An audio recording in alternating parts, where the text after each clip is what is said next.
bear hug? Uh-huh. Okay.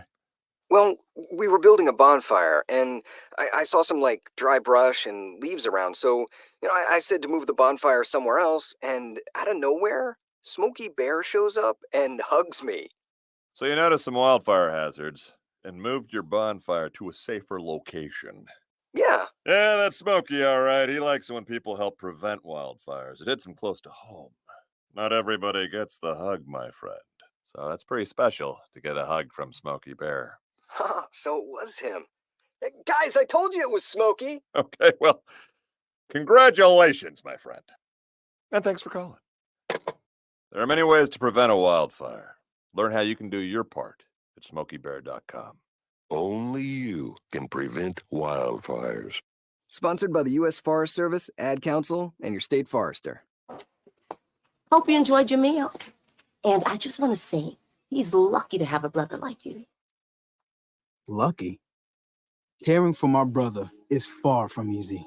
Waking up every day, lifting him from the bed to the wheelchair to the car to get him to therapy on time, it's no small task between the doctors and the diagnosis, but nothing can disable this love. This is my big brother, my hero. He's part of me, like my arms and legs, so I'll be his. See, there's no time for tired. This starts again tomorrow. He'll be waiting for me. I wake up for him. I know he needs me, but I'm the lucky one, even though I need help now and then. If you're caring for a loved one, visit aarp.org/caregiving for care guides and community, or call 877-333-5885.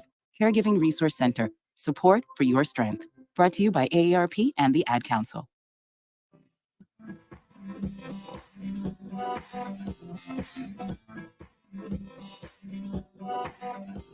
People been saying to your friend, get a different face, and posting on their feed, they're super ugly. The things they say to them online are cruel and they're not true. So tell your friend, I'll stand up for you.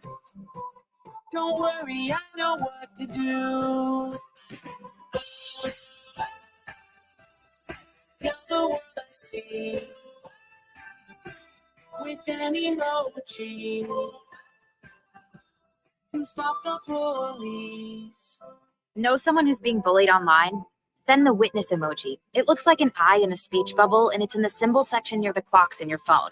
You'll let the world know it isn't cool, and you'll let your friend know you care. Learn more about the witness emoji at eyewitnessbullying.org. Brought to you by the Ad Council. It may be hard to believe, but people just like you are already saving money. Feedthepig.org makes it easy. Their simple savings plan teaches you how to start saving without going overboard. So you don't need to mooch off your friends. You gonna finish that grape? You mean the one in my mouth? You don't need to stop buying the necessities. What you're smelling is a natural musk. Ew. You don't need to be a medical test subject. How do you feel? Mostly okay. Sometimes, though. You don't need to get a second job as a stuntman. Break for lunch. You just need an internet connection. Don't get left behind. Start your personal savings plan with the tips and tools on feedthepig.org. That way, you don't need to sell your soul to the devil. $15 is the best I can do. All right, deal. Brought to you by the American Institute of CPAs and the Ad Council. When is the best time to talk to your family about staying in touch during a disaster? When floodwaters reach your door? When wildfires are engulfing the edge of your neighborhood? Or an earthquake is destroying buildings? When a tornado is tearing through town? Or a hurricane strikes? Or is the best time perhaps today? During a disaster, you may not be able to stay in touch with your family or friends as easily as you think. And it's not always as simple as using your cell phone. That's why now is the time to take action. Go to ready.gov/communicate and make your emergency plan today. Don't wait. Communicate. Brought to you by FEMA and the Ad Council. Hi, this is Terry Crews. Actor, former football player, game show host, father of 5, and all-around big dude. I'm also an expert on drama. I know all kinds of drama. There's the good kind that comes with having a house full of kids. There's the bad kind like season-ending injuries. There's the necessary kind like having an agent in Hollywood. And there's silly drama like the drama around my percolating pectorals. And then there's the drama you can skip. Skip the drama that comes with not having your high school diploma or equivalency. Find free adult education classes near you and finish your high school diploma. Visit finishyourdiploma.org. Or text diploma to 97779. Message and data rates may apply. Reply stop to opt out. That's diploma to 97779. And leave the drama to actors like me. Brought to you by the Dollar General Literacy Foundation and the Ad Council. It's the Worldwide Sports Radio Network. Reports say that J.J. Redick is the favorite to be the next Lakers head coach. Fox Sports Radio host Doug Gottlieb takes a college basketball coaching job, and we are going to recap the NFL schedule and much, much more on a new show of the Sports Loudmouth.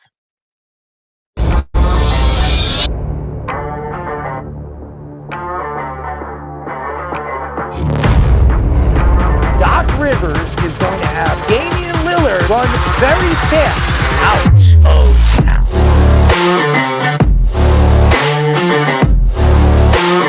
Does he help them win? You're under 500. Aaron Judge helps the Yankees win. You're paying the player $300 million. You better be sure that that guy's going to help you get over the hump.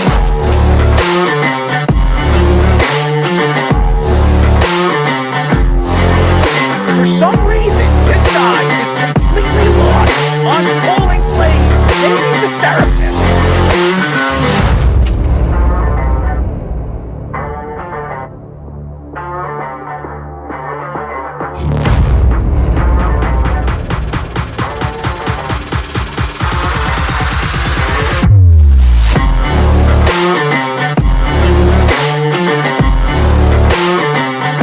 Did you see Lamar Jackson cry to the ref? No, he didn't.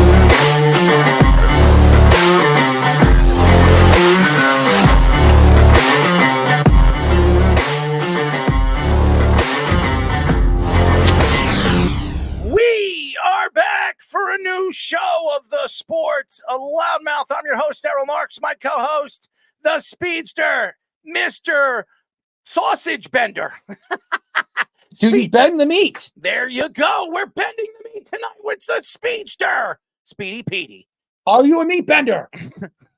631-672-3108 is the number to call. Go to our website at www.worldwidesportsradio.com. Check out all our shows throughout the week, including the Loudmouth with me and Speedy Petey, every single Wednesdays and Thursdays at 7 p.m. All you have to do to tune in and check out our local listings is go to our website at www.worldwidesportsradio.com. Speeder, what is up, man? Well, I'm going to quickly get this in before we have Let's Parlay a little later at 9 o'clock because Derek, actually, one of his bets is a game that's starting right now. Just want to get that in. Our friend Caitlin Clark, future NBA player, over 4.5 assists tonight. Cheers to Caitlin.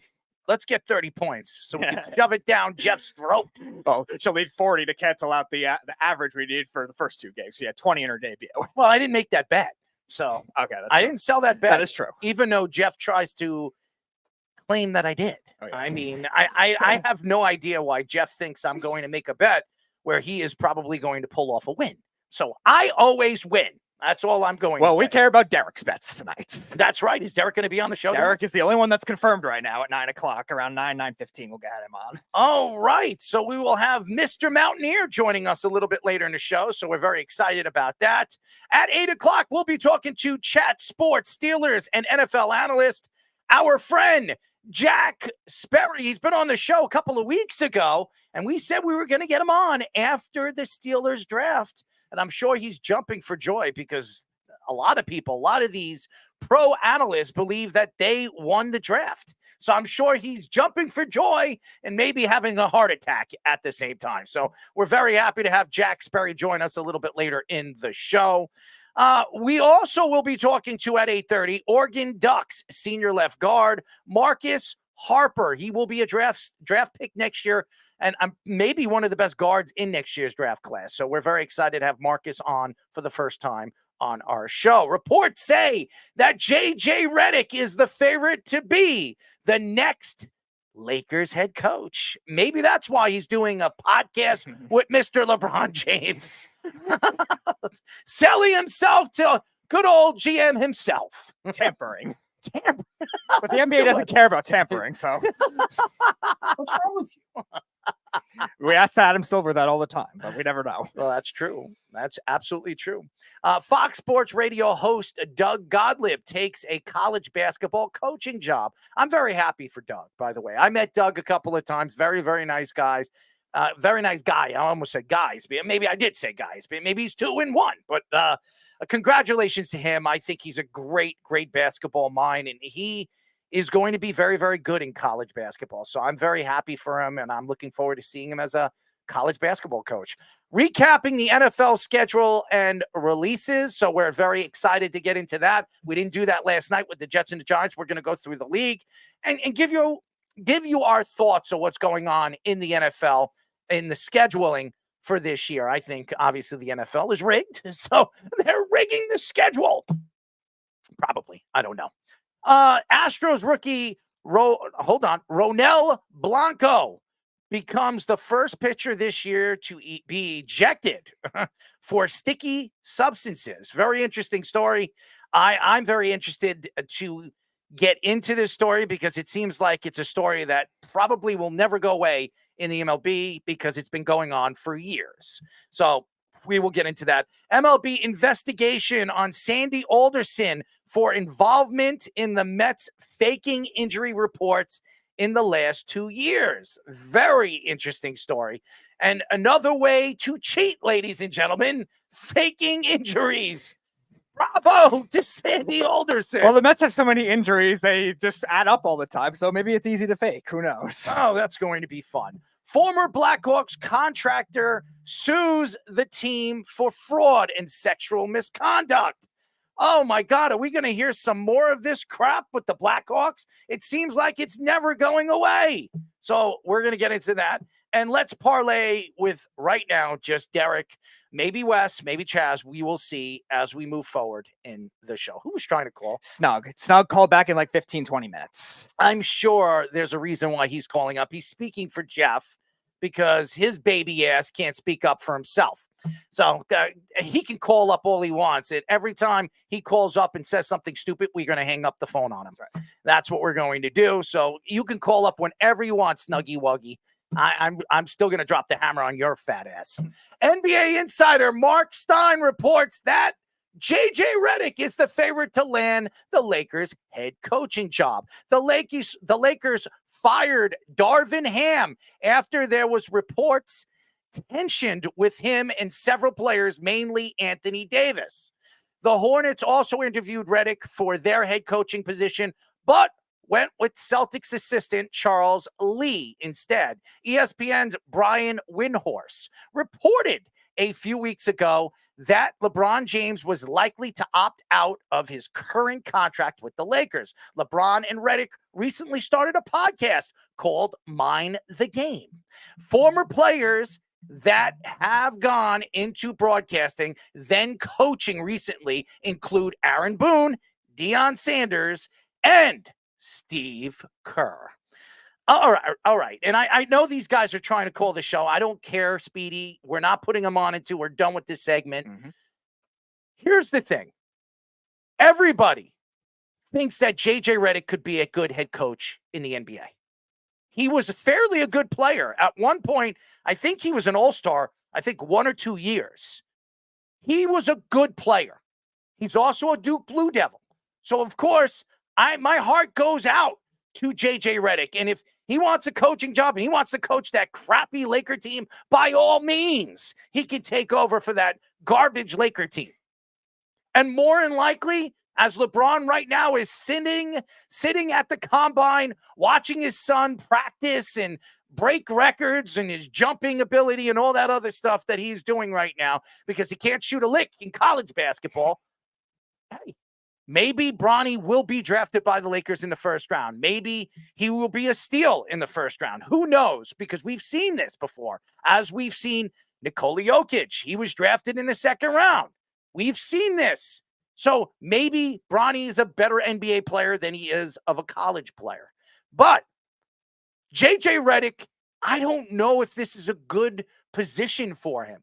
He would be taking over a very old team. They have some youngsters. They have guys that they can build around. But JJ's stepping in where he is going into a position where you're going to be coaching one of the biggest personalities in the NBA. Now, I understand you're doing a podcast with him, and that's great. Congratulations to you as you and LeBron James are building a good combination of personality on a radio show. But when it comes to basketball, when it comes to coaching LeBron James, it's a different story. Because what LeBron James says, LeBron James gets. So JJ Redick might be the guy that LeBron James wants. That seems like that could be the issue here on why they haven't really interviewed anybody else. Now, that does not mean that JJ Redick is going to be the only guy that they're going to interview. As of right now, JJ Redick was the only guy they've interviewed so far. Now, maybe this is LeBron James's pick. Maybe this is why LeBron James is just sitting away right now, relaxing, going right now to the combine and enjoying himself watching his son practice and shoot a basketball. I don't know. And we haven't heard from LeBron James over the last week and a half, which is a good sign because we don't hear from LeBron James. That is a sign of relaxation. It means that LeBron James is not opening his big mouth talking about politics and other stupid things that has nothing to do with basketball. So that's a good sign when you don't hear from LeBron James. But JJ Redick, this is a first-time coaching job. If he takes this job, he's putting himself in harm's way. Because if he fails with the Lakers, he might never get a coaching job again. And we've seen this from ex-players, players that have taken over for teams. Now, we've seen Lou take over and win a championship with the Cavaliers because he was really hand-fed by LeBron James and Kyrie Irving and Kevin Love, a triple threat. I don't think the Lakers are going to be able to land a triple threat. They don't have the money. They're going to have to pay LeBron James. He already came out and said that he is opting out of his contract and he wants $60 million a year. If you give LeBron James $60 million a year, you can't bring in a third player. And now you're going into a season again with a bunch of players that, to me, are not going to pull off a championship with the roster they have. Does JJ Redick make a difference if they bring in JJ Redick? The answer is no. So why would JJ Redick want this job? Why would he be thinking in all the jobs he could be interviewing? I think the Hornets job is a better job than the Laker job. Because at least the Hornets have LaMelo Ball there. And they're going to have first-round draft picks for the next 2 to 3 years. They can rebuild. They can land good young players, and he can run his style of basketball over there with the Hornets. If you go to the Lakers, you're not running anything. The only thing you're going to be running is you're going to be sitting there and listening to LeBron James calling the plays, and you just have to agree to it. That's the way it goes when you're coaching LeBron James. I think LeBron James should be the coach and the player. He should be the first player coach in the NBA in 20, 30 years? I think that would make more sense than hiring a guy like JJ Redick. Because, yes, JJ Redick is a good personality. Yes, JJ Redick is a good basketball person, basketball mind. But I don't know if this will work over here when he has never coached an NBA team in his career. And that is the problem right now. When you look at the big picture here, there's no background here. And to me, we saw what happened to Darvin Ham. He was really a 2-year and done type of coach. It didn't work over there. They brought in a guy. Darvin Ham was never a head coach in the NBA. That was his first head coaching job in the NBA. It didn't work out. You know why? Because he was coaching LeBron James. Now JJ Redick, who I think could be a good coach. Steve Kerr has turned out to be a pretty decent coach over there at Golden State. Yes, he has Steph Curry. Yes, he has Klay Thompson and Draymond Green and all the great players that he's coached over the years, including Kevin Durant. Why would he take this job? He has a better chance of waiting, sitting on this and waiting for a better job to open. There are a couple of jobs that could open in the next couple of years. Maybe Orlando. The Magic, if they lose again early into the playoffs next year, they're a very good young team. They could fire their coach. He could take that Orlando Magic team. I think he actually played for the Orlando Magic at one point of his career. So he has a background with the Magic and the organization. It makes more sense.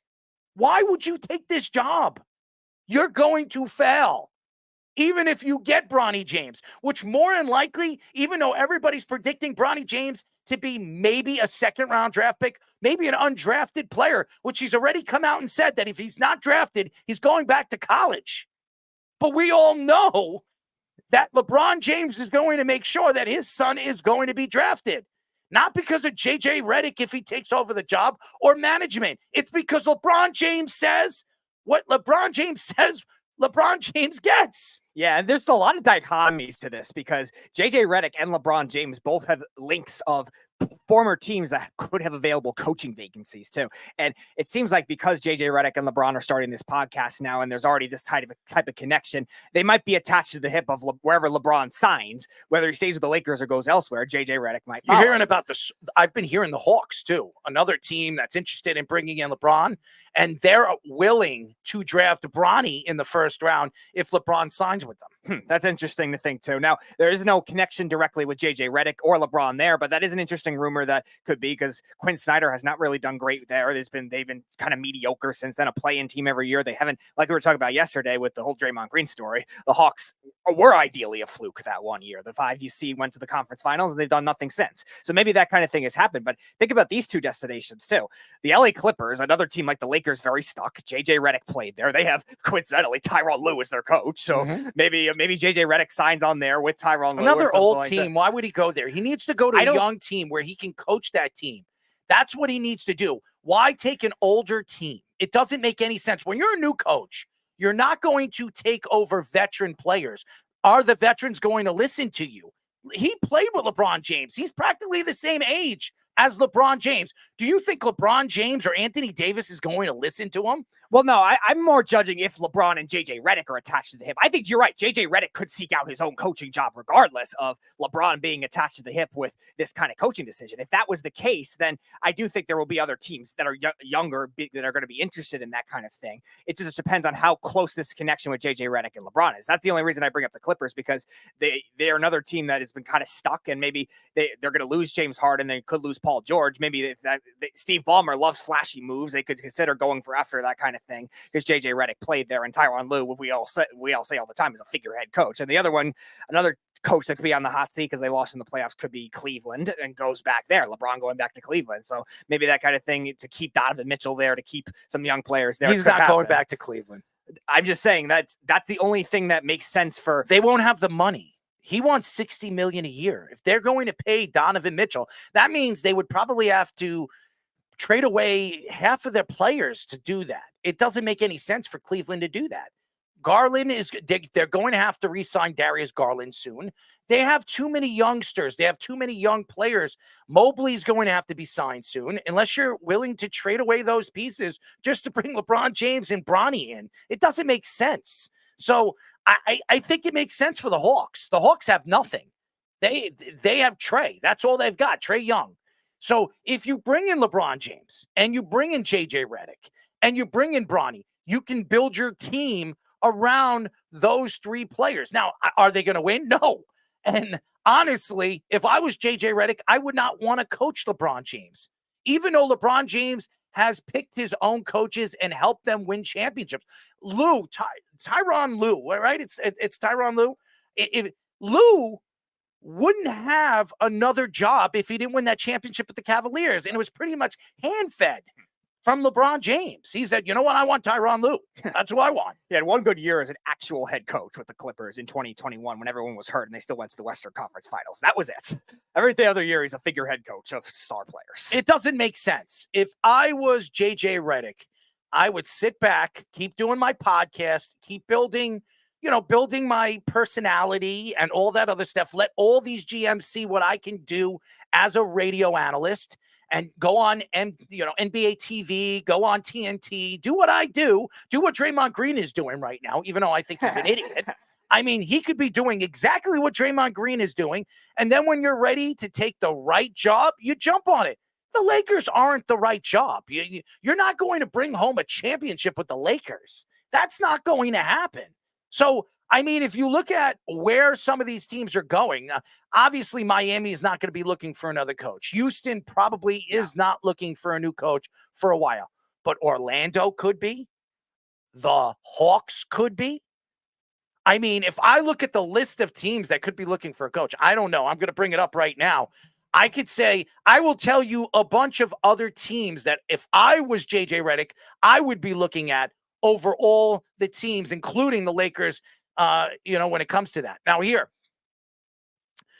Boston's not going to be looking for a coach. The Knicks won't be looking for a coach. Milwaukee, as of right now, will not be looking for a coach. Cleveland will not be looking for a coach. Orlando will. Indiana won't. Philadelphia won't. Miami won't. Chicago might. Maybe. Billy Donovan might be done. He might not want to be there anymore. Definitely Atlanta. Brooklyn Nets, you never know. Toronto could be. The Hornets, definitely. The Wizards could be. Detroit could be. I mean, all those teams. I think the best place for JJ Redick is Detroit. And I'm going to tell you why. Detroit right now has the opportunity, just like Philadelphia did all those years, to get top 5 picks for the next 3 to 4 years. And they're going to tally up with those picks, and maybe they pick 1 or 2 of those guys, and they can build around those guys. And then you have a team that will be reckoning with in the Eastern Conference, which I would stay in the East. I would not go to the West. And I'm going to tell you why. OKC, dangerous team. They have a ton of draft stock coming up, and their coach is there for the long haul. Denver is still a team to be reckoned with. I do not want to play Denver in a 7-game series, even if I sneak into the playoffs. Minnesota could be the team to beat for many, many years to come because of Anthony Edwards. The LA Clippers, they're washed up. Eventually, they're going to fall off. Dallas looks like a team that could still be good for the next couple of years because of Luka. Phoenix, another team that I wouldn't want to take control of at all because of what this team has done. They put themselves in cap hell for the next couple of years. It doesn't make sense. The Pelicans is a nice job. If that job opens up, I would jump on that. I would pounce on that. Sacramento, if that job opens up, I'd pounce on that. Golden State's not going to open up because they just re-signed Steve Kerr unless he walks away, which he could. Houston already signed their coach. Utah could. Utah might be a better position for you if you're looking to take over a young team and rebuild. Memphis looks like they're going to keep their coach. San Antonio, we all know Greg Popovich is there. He'll coach till he's 100 at this rate. And maybe even Portland. I would take Portland over the Lakers. I would consider if not this year, but next year, if they still struggle again, if the Grizzlies still struggle again with Ja Morant and their coach gets fired, that could be an option too. Yeah, I mean, there are so many other teams that he could be looking at that he has a better chance of stamping his name to that roster, stamping his name to that team. You're not going to stamp your name to LeBron James and the Lakers. It doesn't make sense unless LeBron decides to walk away. Now, if LeBron walks away, and he could, maybe you take over that team and that team becomes your team. Anthony Davis will be your player. You build around Anthony Davis and you find players that can play around him. That makes sense. But if JJ Redick goes to the Lakers, that means LeBron James is staying there. Of course. There's no doubt in my mind. That's why they're speaking about him being the front runner of getting that job because LeBron James wants him there. And it makes sense because they work together on a podcast and they like each other. And LeBron James, like I said, whatever he wants, he gets. So obviously, I don't believe they're going to interview any more people. I think it's a foregone conclusion that JJ Redick will be the new head coach of the LA Lakers. And unfortunately, if you're a Laker fan, I would not be excited about that. Well, we talked about the power struggle between Rob Pelinka, who still wants to an extent, have some say in terms of the organizational operations, and LeBron James being the quote-unquote GM LeBron we've seen him do in the past. And we've joked about it all the time with the Nets, and now recently with the Suns too, the way they've fallen apart, where these veteran big threes with very little depth do not work in today's NBA. LeBron is the only one that has gotten those types of teams to work with Miami, and even the Lakers to an extent that year, even though they had a little better depth than the Heat did. He's the only one that's gotten it to work, but can he get it at age 40 that he's approaching right now is another question. And the Lakers are going to have to change their whole team building philosophy based on that kind of thing, because LeBron is still going to get what LeBron wants, especially if he gets $60 million a year on that extension. Oh, you know damn well he's getting that $60 million. Which means Rui Hachimura, good young power forward, probably gone. Austin Reeves, who's probably their best young player. Yeah, I like Austin. Yeah, he's going to probably get a $200 million contract or something like that when his time is up. He's going to have to be traded. So you're going to have to trust a lot of this younger type, older type depth to make it work, veterans minimum type big men or point guard to make it work. And is that really a recipe for success in today's game, and which has gotten to be a taller, younger, and more athletic game? I'm not too sure about that. Look at the Timberwolves, look at Dallas, look at all those teams right now in the Western Conference, and you want to go to the West. You're going to take over a Western Conference team right now that, with Anthony Davis and LeBron James, finished eighth. And they still won 47 games. And they're not going to ever get over the hump because OKC, Denver, and Minnesota will be on the top for the next couple of years. They're too good. All three teams are young, and really, one of them, Minnesota, is up and coming. That is the team that in the Western Conference for the next 3 to 4 years that could be very, very dangerous, because if Karl Anthony Towns is there and Anthony Edwards and Rudy Gobert and all the talent that they have over there, Mike Conley and all that other talent that they have, and the bench that they have, they're going to be the team that it could knock off Denver in the future. OKC still young. You see what they are. You see that Dallas is getting the best of them because they're still fairly young. OKC still needs a superstar player to come and play with Shai. If that happens, I think Alexander and somebody else, maybe a Luka. I would love to see Shai Alexander and Luka Doncic play together. And they have a ton of draft stock to make that happen. So if it doesn't work out and Luka doesn't want to sign an extension in the next 2 or 3 years, it makes a lot of sense why he would go back. He would go and be asked to be traded to OKC because it'll make a lot of sense. But to me, when you look at this story, if I was JJ Redick and I'm not JJ Redick, but if I was, I would be looking at a young team, a team that I can build with and know that I'm going to be there for the long haul. And I don't think you're going to be there for the long haul if you're there with the Los Angeles Lakers. And think about the other three of the other teams you mentioned too that were just top 5 seeds in previous years. Yep. The Grizzlies before this year were the 2 seed in 2022, or the 3 seed in 2022 and the 2 seed in 2023. Then you have the Pelicans, a top 5 seed a couple of years ago when Zion was actually healthy the full year. And Sacramento last year was just a 3 seed. They lost in a 7-game series to the Warriors. And why would you want to coach in the NBA first? I think you should look at college like Doug Gottlieb. And Doug Gottlieb, he's been wanting to coach over the last couple of years, college basketball, NBA basketball. And he finally got his opportunity. We're going to get into that in just a few moments. But Doug decided to take a college job. If he does very well over there at the University of Green Bay, maybe there's an opening that'll open up in the NBA, and then he'll decide, hey, you know what? I want to make the money. I'm going to go to the NBA. And I think a lot of NBA teams would like a guy like Doug Gottlieb. But would you want JJ Redick to take over John Shire at Duke? Oh, absolutely. I would have anybody take over for the Duke Blue Devils from John Shire. I mean, everybody knows my feeling towards John Shire. I don't think he's any good as a head coach, but hey, you know what? Hey, everybody wants to brag that he took him to the Elite Eight. Congratulations to John Shire. I mean, seriously, now he has 2 of the biggest recruits in the whole nation going there this coming year. We'll see how good they are this year with Cooper Flagg and the talent that he brings to that team. Yeah, we thought that way in 2014, and they lost in the first round to Mercer. I'm just being honest. I think it makes a lot more sense for JJ to go to college basketball first, get your feet wet, learn the game. I mean, obviously you know the game, but learn the speed of the game as a head coach, and then coach in the NBA. Or take a really, really young NBA team, if a job opens up and build like that and be the voice in the locker room. You're not going to be the voice in that locker room with the Lakers if you're taking over LeBron's team. It doesn't make any sense.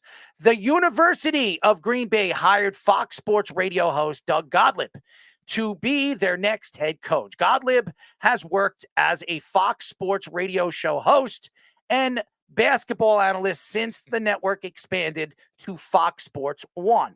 Their previous head coach, Sundance Wicks, accepted the job with Wyoming. Gottlieb has been with major sports networks since 2002 with ESPN, CBS, and addition to Fox Sports. Gottlieb has some assistant coach experience under Bruce Pearl when he coached at Tennessee. There is no clause preventing him from coaching and doing his show at the same time, unlike if Tom Brady or J.J. Watt were to come back playing in the NFL and still being broadcasters. It's very interesting. It really is. And I think he'll still do his radio show. And the reason why is he can double dip. Why wouldn't Doug Gottlieb try to do that? First of all, I love his radio show. I think he knows so much about college sports. If I want to learn about college basketball, I'm listening to Doug Gottlieb. The guy knows everything. I think he's going to be a fantastic college basketball head coach. I don't know why he chose the University of Green Bay. Okay. I mean, it's not a big school. It's not a known school. It's not one of those Big Ten schools or SEC schools or any of these Power 5 schools. It's not one of those schools. But he's smart. He's going to jump in, and he's going to jump in on a little less of a top school, learn as a head coach, and then if something is offered to him in the future as, a Duke Blue Devil or a USC coach or one of these teams that could open up in the next 2 to 3 years, if he does well over there at the University of Green Bay, maybe he decides, hey, you know what? I'm going to take my coaching and my talent over there to USC or Duke, where I have a chance to win a national championship. To me, this has always been the way college basketball works. You got to work your way up. You're going to take an assistant coaching job. You're going to work your way on the bench. But because of who Doug Gottlieb is, because he's known on the radio and very well respected because of who he is, his personality, the University of Green Bay said, you know what?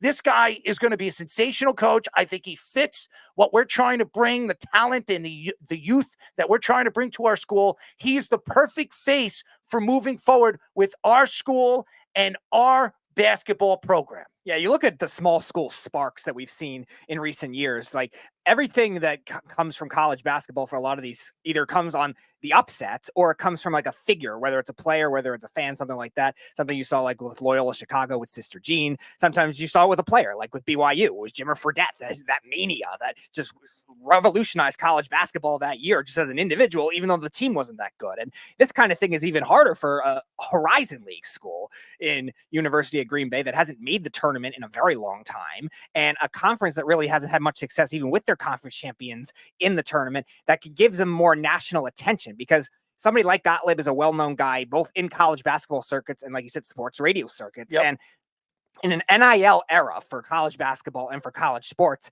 that kind of thing could help them down the road. And you're right, maybe the bigger conferences end up getting something like recognition, because Fox Sports 1 does a lot of Big 10 and Big 12 basketball. So he will draw a lot of kids to want to go and play with him.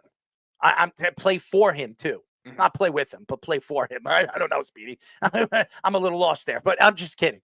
But Doug Gottlieb could draw a lot of these top-end recruits to come and play for him. Now, at the University of Green Bay, why would they go there? They're not going to be top draft picks if they go there. But if Doug could bring in some of these mediocre recruits and bring this school to a March Madness, something they haven't done in a very, very long time, he's going to show, like we've seen, and I've said this over and over again, like we've seen different coaches do over the years. Memphis, we all know what Calipari did. Calipari made his name and really put his name on top what he did with UMass, with Marcus Camby. When he took that team to the March Madness and made a run with Marcus Camby, it changed everything for a guy like John Calipari. Then he moved on to Memphis and coached Derrick Rose, and then he moved on to Kentucky. That's what happens. You grow. You build from one school to the other. And then obviously after he left Memphis, he went to the Nets, and then he went to Kentucky. He brought his talent to the NBA, didn't work out in the NBA with John Calipari, and then he went back to college basketball and became one of the bigger and more known recruiters. When you look at a guy like Doug Gottlieb is going to be a very good recruiter. He is going to be able to sell who he is because he played college basketball, and he's so easy to get along with. I mean, you watch his game, he wasn't a great three-point shooter. He wasn't a superstar point. He wasn't a guy that was scoring 30 points a game. He did everything good. That's why he was an easy personality to go on the radio, because he understands the game as good as anybody does in college basketball. And to me, when you've played college basketball, you know the game so well, you know how to recruit players, that opens up a window of success. And I think he's going to be successful over there at the University of Green Bay. And when that happens, like I said, there are going to be other jobs that are going to open up, that he's going to say, you know what, I could do that. And he can still do his radio show. He will continue doing his radio show. Why? Because what does that do for him? And what does that do for his recruitment? He can interview these kids, and he can bring these kids to his show. And even though you're not allowed to tamper, but when the college season is over and the high school season is over, he can ask these kids to come on his show. And that could be his introduction on going over there and talking to him or the families by bringing them on his show and just interviewing them. And he's such a good interviewer. He really is. He's very, very good.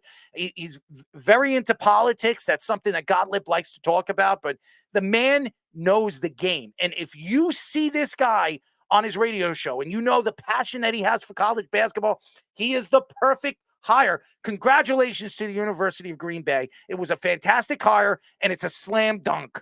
Yes. Fish brought up in the video, too, that he was playing for Oklahoma State. I was talking about Big 10 and Big 12 schools that have been kind of trying to dig their way out. That could be one of those things in the future, because they've been a very mediocre basketball program. They haven't really been that good of a team since Marcus Smart was there in 2013, and they were a 3 seed or something like that. And they've been kind of a 9 seed at best. And especially with the Big 10 expansion and the Big 12 expansion now, too. These schools like UCF, Cincinnati, anything like that could definitely consider it, too. And those California teams coming into the Big 10. By the way, we do have Snug on the phone now. All right, Snug, what would you like to talk about? Oh, my goodness. I always have to be careful because I'm only known to say stupid things, so hopefully I don't get kicked off the air too quickly. I wanted to call because I caught the end of last night's show after I got some urgent messages, and apparently there was some unpleasantness last night, and some assertions were made. So I would like to set the record straight and tell you that I have never reported you for anything on any channel, network, social media, nor will I ever do that, because that is First Amendment rights, and people need to be able to say whatever they want to say, even if it's crazy, wild, stupid things that sometimes happen. So in the future, if you think that I did something like that, please feel free to reach out to me. You can reach me on, let's see, I'm on Twitter, we're connected. We're on Facebook, we're connected. Anytime. And I would be happy, because if I had done it, I would own it. And I would also say to all the folks in the chat, please do not report him. Please do not do anything like that. That is not what's here, what's happening. If you want to come in the chat and talk shit with us, you are more than welcome to. We will welcome you to come in every time and do that. But I promise and swear that I have never done that, nor would I ever do that. Now, so I understand, and I everything that you just said. Jeff called today, and he was very derogatory on the phone to me. So I'm going to let you know. All Jeff needed to do today was call me up and say, "Did I never said anything. Instead of giving me profound, what's the word? Just profound, disgusting terminology on the phone that was despicable." But whatever Jeff said to you has nothing to do with what you said on the radio last night, claiming that I didn't do. And I would have apologized if I made a mistake. which I did to Jeff, and Jeff would not accept it because that's who Jeff is. But when Jeff says the dumb things that he says and the craziness that he says on our feed, which most people would not like, I sit there and I take it. Okay, I do. I sit there and take it from that fat bozo. Okay, but you know what? I will I'm not talking about apologize. Jeff. I'm talking about me. I'm going to tell you. I apologize for me accusing you last night for doing that. Do you accept my apology? Well, I do accept your apology because I am a huge advocate of First Amendment and free speech rights. And I welcome you to tell me how stupid and fat and dumb and ugly I am. There's been a long raging debate whether I'm fatter or uglier, and that's okay. I'm fine with that. I don't have a problem. But what I do have a problem with is when there's no evidence to it. Now, on Doug Gottlieb, I will tell you that dude, you can ask him about anything. Ask him how to steal credit cards. He's good at that too. Ask him how to get kicked out of Notre Dame. He's good at that too. It's so easy to take that job if you're him because you don't know if you really want to do it or not, right? It's like we've all had a job in life where we wanted to go and we thought, oh, this is going to be great. And then you get there and you go, oh, wait, there's one thing that I forgot. I never thought about that. And then lo and behold, that job suddenly isn't as exciting. If you go to Green Bay and you do anything at all as Doug Gottlieb, you're probably half the king of Green Bay minus the Packers, right? Mm-hmm. You can't screw it up. So hey, why not? That's a free roll for him. I highly doubt he's going to keep his radio show and do that because if he's doing what you were saying, every other coach in the country is going to cry foul on that, and the NCAA is probably not going to put up with that for very long. Well, they might not put up with it, but I do believe Doug still has a contract with Fox Sports 1. I think he's going to. I think he has one more year left on that contract or 2 more years left on the contract. He will live up to that contract because that's who Doug Gottlieb is. And I know Doug. I've met him at 2 different events. He's a fantastic person, a great person, and a great personality. And I think he's going to be great at the University of Green Bay. I really do. I think Doug Gottlieb is an outstanding gentleman. We have been known to go and throw all kinds of stuff in the river together. Oh, yeah. Then we go out and we crush a bunch of cupcakes and have a good time. Or any of those cupcakes or anything you've thrown in the river frozen because it's Wisconsin in the minus 10 degree temperatures? No, it's not fun. We tried that, throwing things into frozen rivers, but they're frozen, so it just lands on the ice and sits there. It's not as satisfying. So we try to find bridges and stuff that are really high. We threw a shopping cart off once. We got in trouble for that, but whatever. What's wrong with you? You know, Doug's a pretty understanding gentleman. Well, I think he's a great choice for the University of Green Bay. I think this is something I think is a good move for him because he gets to start at a very low school, like a small school, Division I school that hasn't been in a March Madness game in many, many years, where he has a chance to recruit and do the things that he feels would be good for that program, and then build. And then if he can get this team into the March Madness tournament, this guy will have an opening anywhere he wants because of his personality and the way he can sell himself. So I think it's a good move for him, and it's an opportunity for him to really prove himself as a college head coach. I'm going to go the other way and say Doug Gottlieb could have ulterior motives because where else are you going to get that good of sausage, cheese, and beer at the same time? And the beer. I mean, you know, what better than having girls dressed head to toe in parkas, handing you fried cheese sticks and delicious, liters of lager. You do know he's married. You don't have to be married to eat a cheese stick and accept a lager from a woman.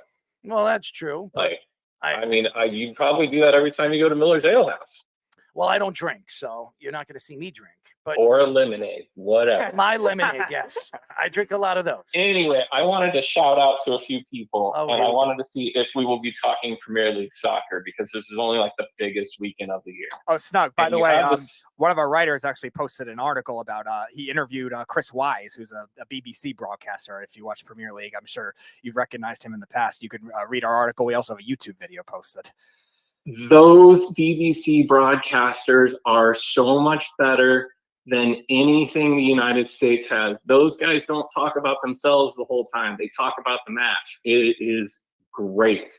It's a super exciting weekend because Man City only has to beat West Ham to put it away.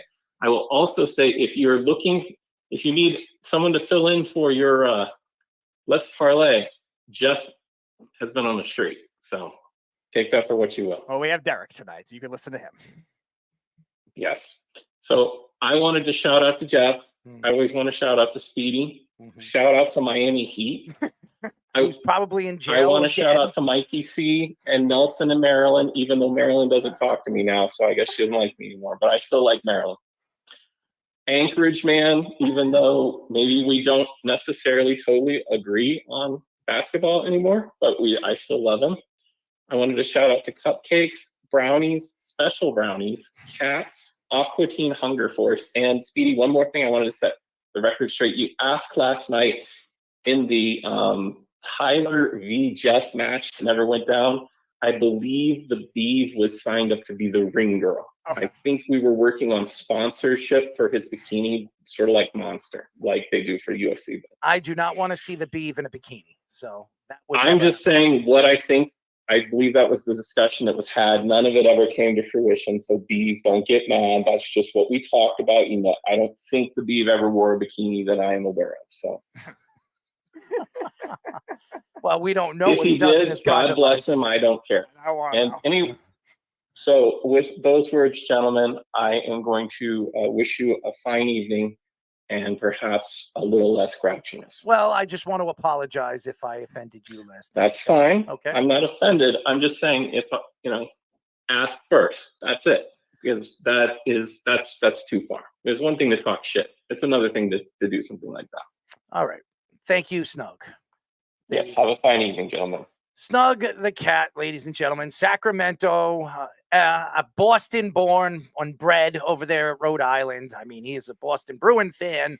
He's a Boston Celtic fan. He is a Boston New England Patriot fan. I mean, and he's a Sacramento King fan, and he's a Sacramento fan. Yeah, he's a Sacramento fan and San Jose Shark fan. So shout out to Snug. At least he has the guts to call the show and not put anybody down while he's doing it. There are other people out there that likes to do that. And I'm not going to mention any names. Do you bet in the meat? You betting the meat. There we go. What is this over here? Somebody, what is this? Chris William Wynn in the comment section. Miller's Ale House, shout out. Nice. When I lived in Orlando, the Kirkman Road, the spot was the truth. And what is Josh saying over here? Josh is saying somebody should check Doug's past Twitter account, and that's while working in the media, and he's confirmed he's doing the show until 4 o'clock. There you go. So Doug Gottlieb is planning, ladies and gentlemen, to do his show and keep doing his show while he takes over as the head coach at the University of Green Bay. I think it's a good move for him. I really do.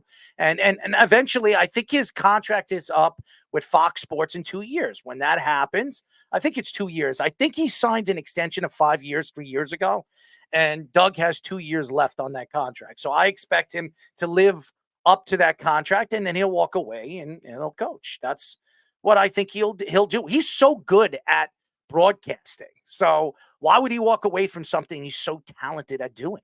Okay, so and he knows the game as good as anybody does. And I could see Doug taking over a big, basketball program. I could, but he's going to have to work from the bottom to the top. Something JJ Redick should look at and say, you know what? Maybe I should copy Doug.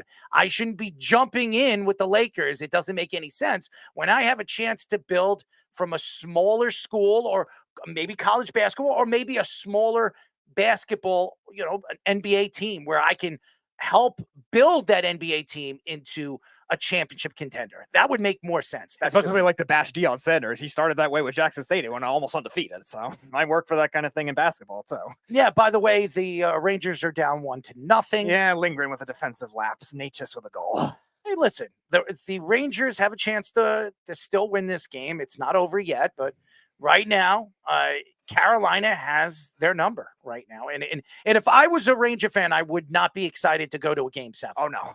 I would not be excited because if somehow Carolina wins this game and wins 3 games in a row and they're going into Madison Square Garden tied 3-3, the pressure lies on the Rangers.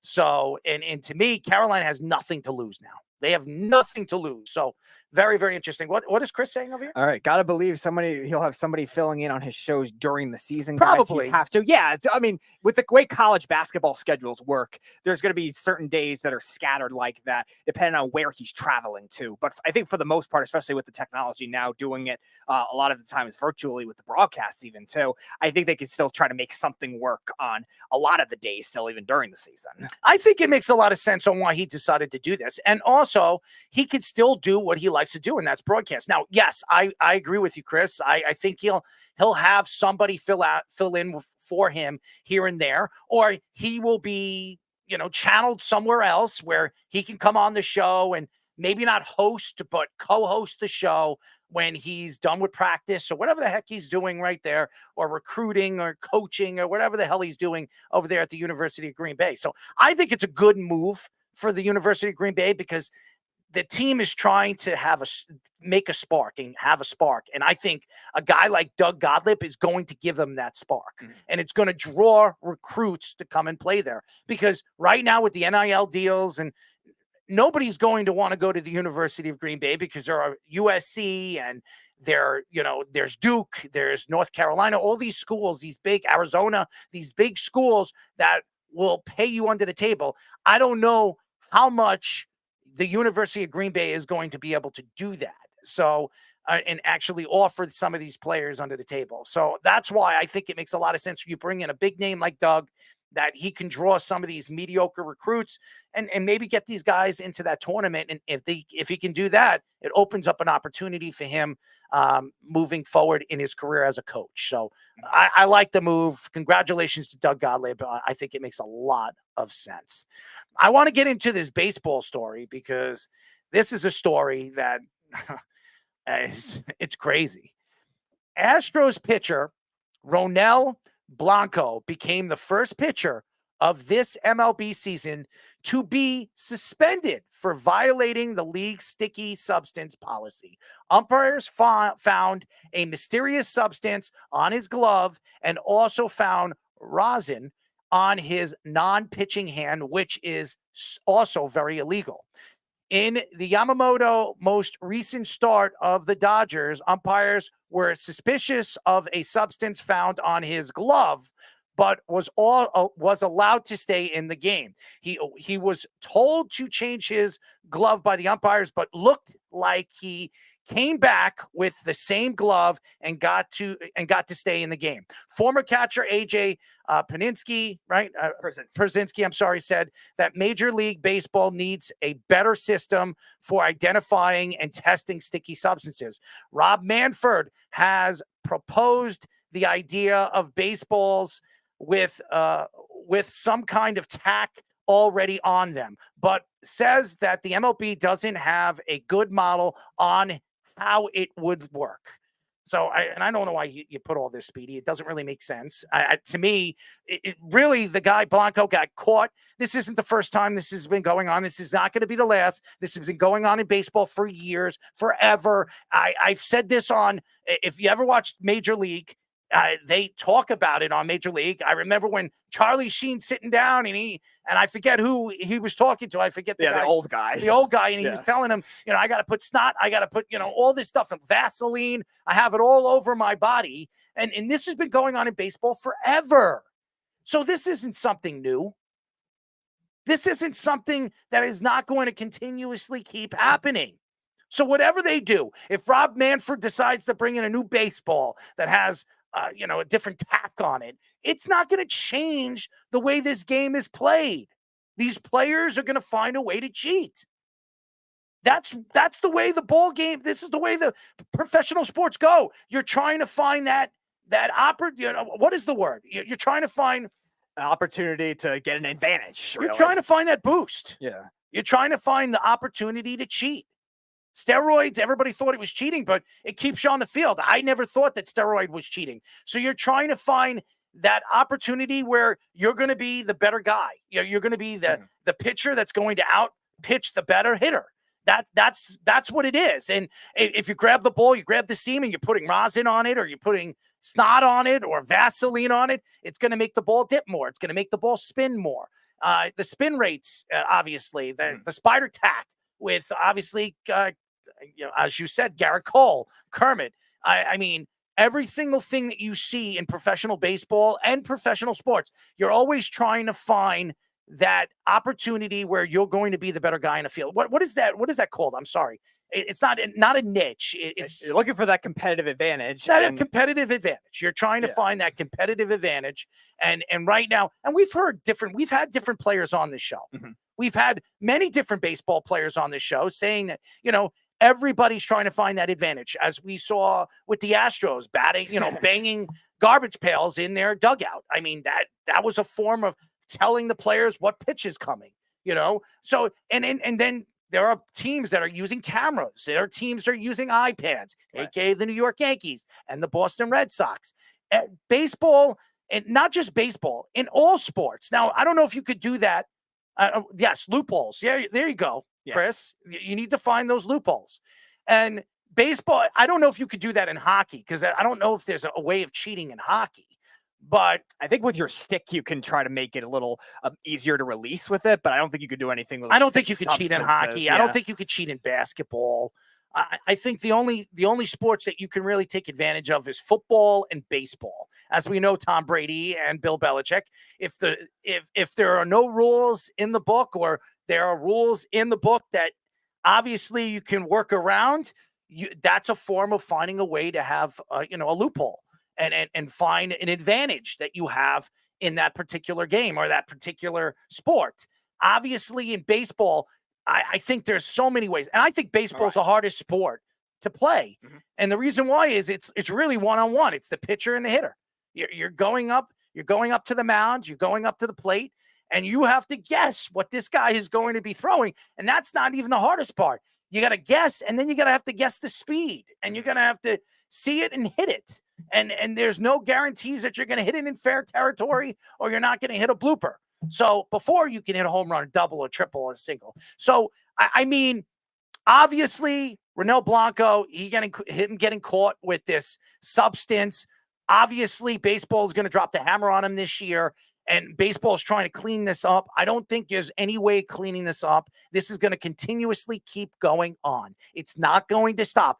Eventually, they're going to find something to kind of take rosin out of the game, and they're going to take this. And then, a team or a player is going to find some other substance that you're not going to know, a dry substance that you're going to be able to rub on the ball that's going to give the ball a little bit more dipping or spin ratio or rotation, where they're going to have the advantage over the hitter. So I know everybody's trying to say, hey, what baseball's trying to clean up the game.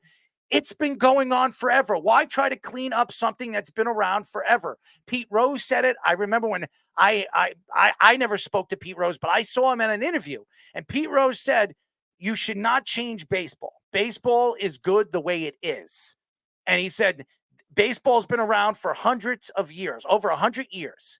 And he said, nobody ever complained about the speed of the ball, the rotation of the ball, the way the ball spins, what they're putting on the ball. Nobody cared. Now, all of a sudden, because these pitchers are throwing over 102, 103 miles per hour, and you can't even see the ball come out of the pitcher's hand, there's an advantage right there by itself than really scenting what they're going to pitch, a curveball, a breaking ball, a slider, a knuckleball, whatever the hell they're going to throw, which is harder to really figure out when these guys are throwing as hard as they are. So I understand why baseball is doing it. I just don't know if they're going to be able to clean it up. No, they're not going to be able to do it on a much consistent basis. I think when you look at what Rob Manfred is saying, like trying to get baseballs that are already pre-sticky, I don't even think that kind of thing is going to work either, because we've had many different pitchers on the show that said that they grip the ball in different ways. They release the ball in different ways. So I don't know if one universal type thing is going to help every pitcher.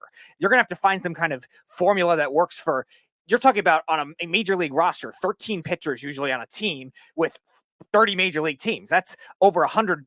That's over 150 pitchers. Like, you're not going to find that universal substance that works. Now, in the case of Blanco, there was, I think, previous suspicion because he threw the only no-hitter so far this season. I think he had 17-something straight scoreless innings, which was the most for a rookie we've ever seen. And obviously, it's the Astros. Everyone's going to make the argument of, they're cheating again. Meanwhile, it's their hitters that cheated before, not their pitchers. So that kind of thing, I guess the umpires making the assumption. In the case of Yamamoto, definitely interesting that they could not suspect that he came out with the same glove or not. And we're talking about competitive advantages. He was having a rough start to the season. Maybe it's something that he's been doing to try to get himself going in the major leagues. Yamamoto, we all knew was going to start off rocky. He is coming from Japan. He dominated Japan every time, every league, every single move from the minors or whatever, all the way to Japanese majors.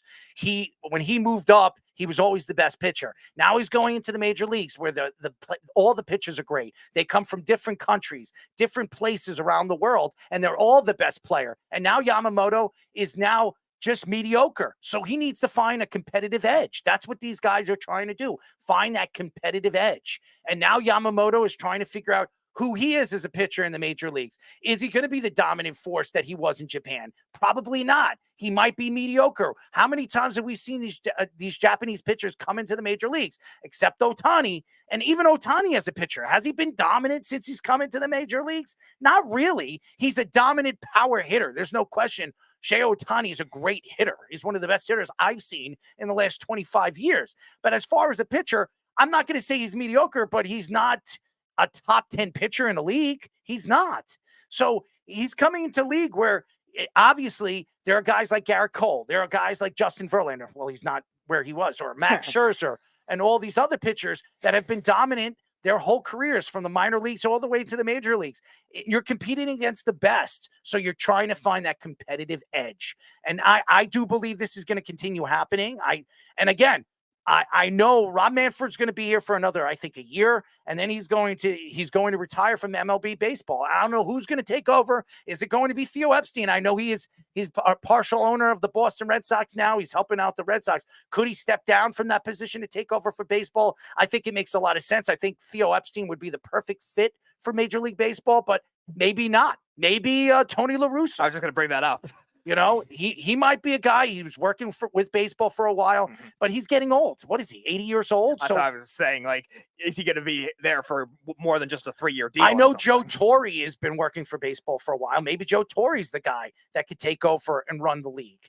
I mean, there's so much that baseball needs to look at. You're not going to figure this out. You're not going to find a way to kind of brush this under the rug. And I think this is going to keep on happening. There's nothing that is going to stop this. And how many pitchers have we had on this show? How many baseball players have we had on this show say that you can't change the game? The game has been like this forever.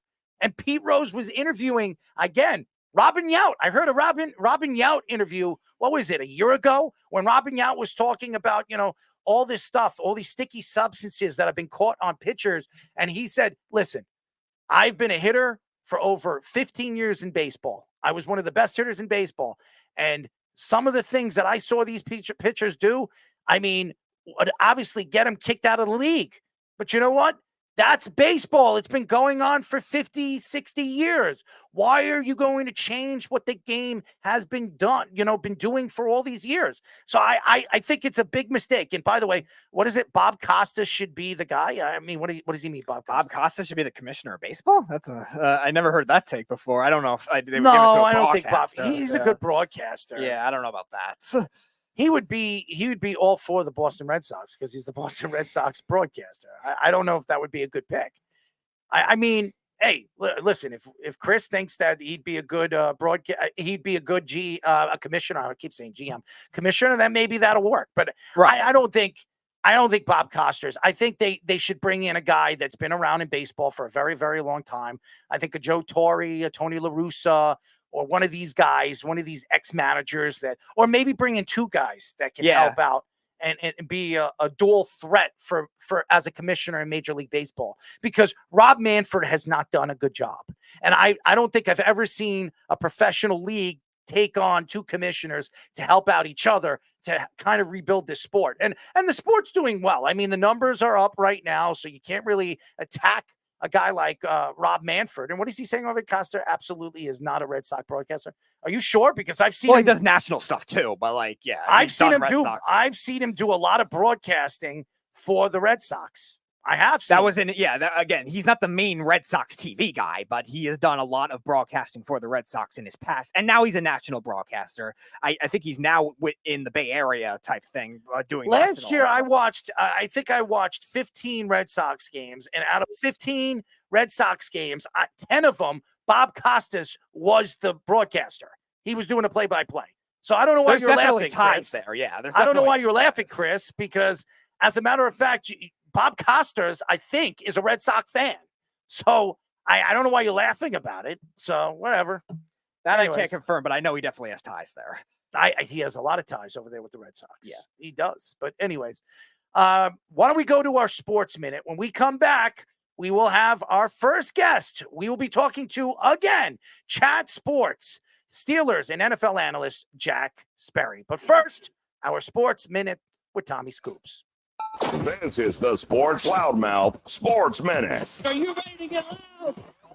with Tommy Scoops. That's right, ladies and gentlemen. We all know what time it is. The Loudmouth Sports Minute with the man of the hour, Tommy Scoops. Getting straight into it, over in the NFL, Commanders offensive coordinator Cliff Kingsbury said that he is very impressed with rookie QB Jaden Daniels' offseason team's workout. He went on to also say that he has a plan for practice and film, praising his readiness mindset at a young age heading into the 2024 season. Other NFL news, Bills veteran safety Micah Hyde, who is a current free agent, says his only two options is to play for the Bills or retire next season. And after losing secondary pieces such as Jordan Poyer and Davius White, there's currently no status on his future in Buffalo.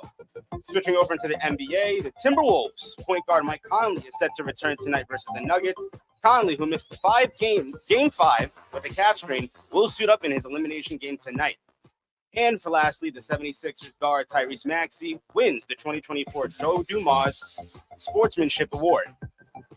Now, I'm going to be going over to Scoops and Scores, giving you a rundown of the scores right now. And currently in the MLB, New York Mets have a 2-0 lead over the Phillies. Tampa Bay has a 3-1 lead over Boston, with Pittsburgh having a 2-1 lead over Chicago. Over in the NHL, currently, Carolina Hurricanes have a 1-0 lead over the Rangers. That's currently all the time I have for you guys right now. And as always, I'll be back later in the show for an update. I'm going to send it back to the boys for their next guest on the Sports Loudmouth. This is the Sports Loudmouth.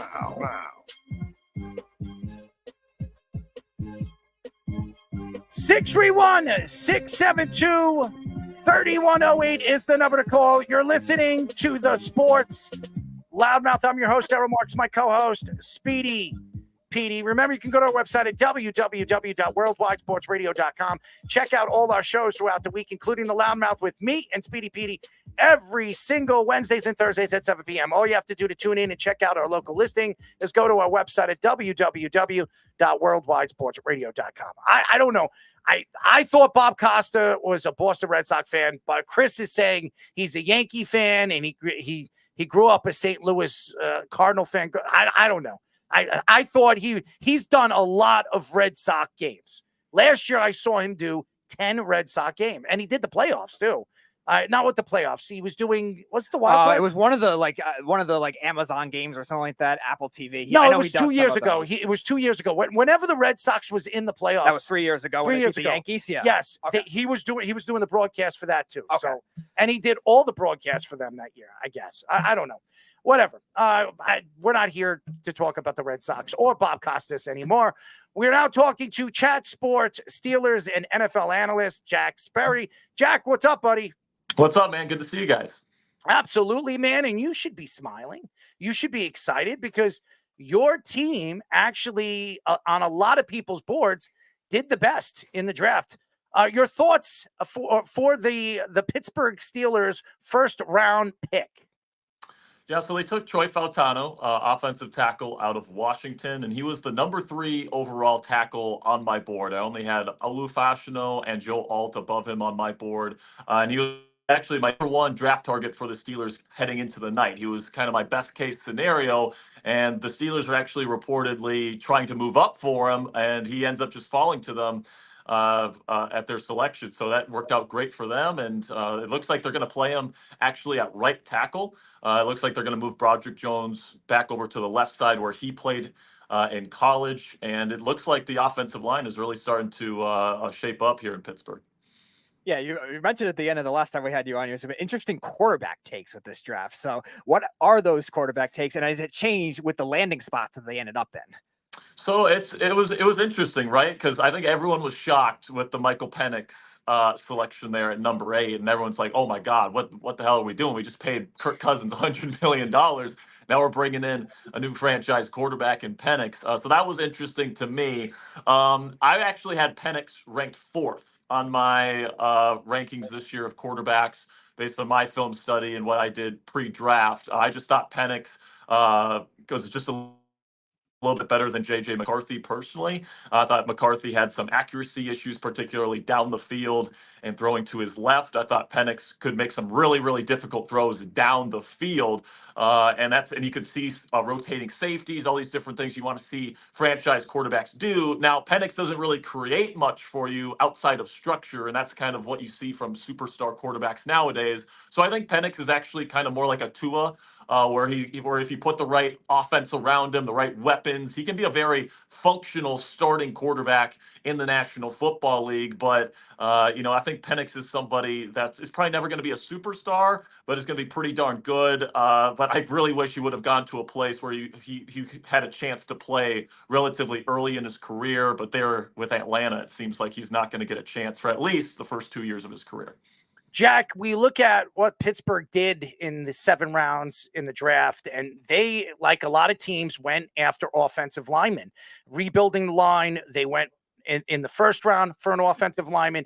In the second round, they went for an offensive lineman. And then all the way in the 6th round. No, I'm sorry, not in the 6th round. In the 4th round, they went for an offensive lineman. Are you surprised that obviously Pittsburgh is trying to rebuild their offensive line, and why?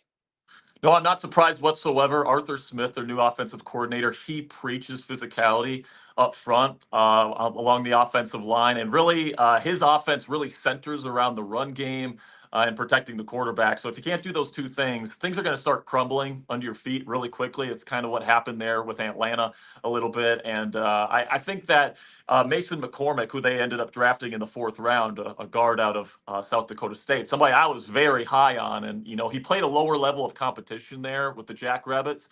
But he was dominant against the competition he went up against. I'm interested to see how he does in the preseason when he goes up against some of the best in the world here in the National Football League. But I think he might be their long-term plan at right guard. James Daniels, who's currently their right guard there in Pittsburgh, is on the final year of his contract. So I think that they might prefer to let him walk in free agency next year instead of paying big money to an offensive guard.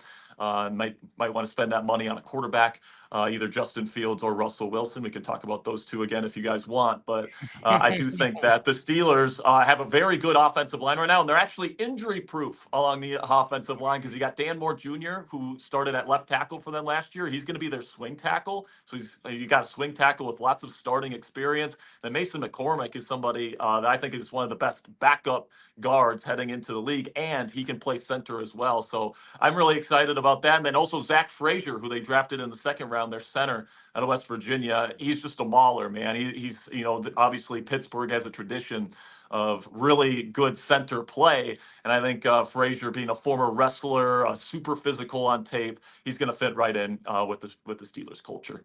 A lot of our guys on our draft panel were saying this. Frazier was one of the steals of the 2nd round of any team, and he definitely could make an instant impact right there. And the Steelers, they have a great history of centers, so that makes a lot of sense. I want to ask about their 3rd round pick, though, Roman Wilson, another guy that a lot of both fantasy and draft analysts like. What do you think about the fit for him in Pittsburgh?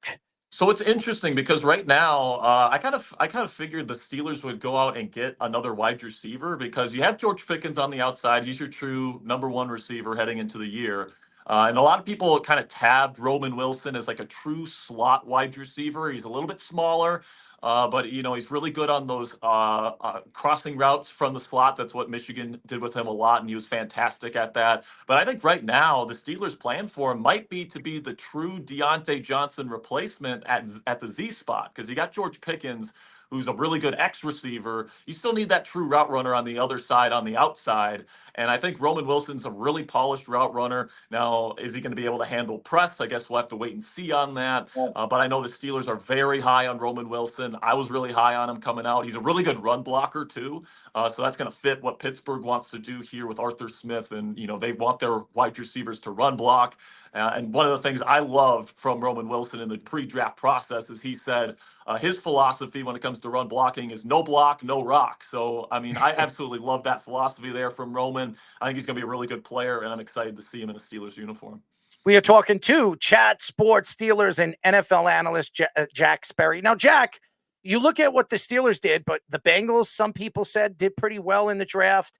Also, the Baltimore Ravens. What were your thoughts of both those teams' drafts as well of your, kind of comparing them to the Pittsburgh Steelers? Well, I obviously, as a Steelers fan, I'm going to say we blow those guys out of the water. But Of at the end of the day, being objective here, I mean, obviously Cincinnati and Baltimore had pretty darn good drafts in their own right, and I think that Baltimore was definitely a team after losing guys like Patrick Queen and losing some of these players in free agency, they needed to replenish some spots on their roster for sure. And, I think that the Ravens are a team that's just going to be super dangerous heading into next year, man, with all the young talent they still have on the roster. Obviously, they have Lamar locked up long term. And then with the Bengals getting Joey B back, hopefully fully healthy. If there's some reports out there that he's not actually fully healthy right now. But it's going to be interesting to see how this AFC North kind of plays out here for 2024. I think it's probably the most intriguing division in football, if you'd have to ask me. So one of the most intriguing picks from another team was the Raiders taking Brock Bowers, number 13. A lot of people were thinking, Brock Bowers could go top 10, but then he goes to a team that just drafted a tight end last year and still has a question mark at quarterback. What are your thoughts to that? Sense. I think it's interesting. Brock Bowers is a very, let's just say, explosive offensive weapon. You can use him in a lot of different ways. And, having to deal with the size of Devontae Adams and then also the size of Brock Bowers, who I actually think is probably going to be more of their true slot receiver, kind of in the way that I think Atlanta's going to use Kyle Pitts this year, where they're just kind of like big slot receivers. And that's what Brock Bowers does best, is he's such an explosive player, especially after the catch at his size. So, I heard some reports out there that the Raiders were doing like some sort of coin flip business with Brock Bowers or Terrion Arnold. And if that's the case, that's just a terrible way to run your football team. But Bowers is a good player. It's kind of interesting, but yeah, they had a need at quarterback, even though all 6 of the quarterbacks were off the board at that point. Unless they were going to take Rattler, which was never going to happen at pick 13. I think they should have gone corner, personally. Bowers is an interesting fit, though. I'm interested to see the ways that offensive coordinator Luke Getsy uses him in his scheme. Now, Jack, the NFL schedule came out yesterday. What are your thoughts to Pittsburgh's schedule for this year? Man, here's the thing, man. Week 11, things kick into gear, and you have 6 divisional games. All 6 of your division games are from week 11 to week 18.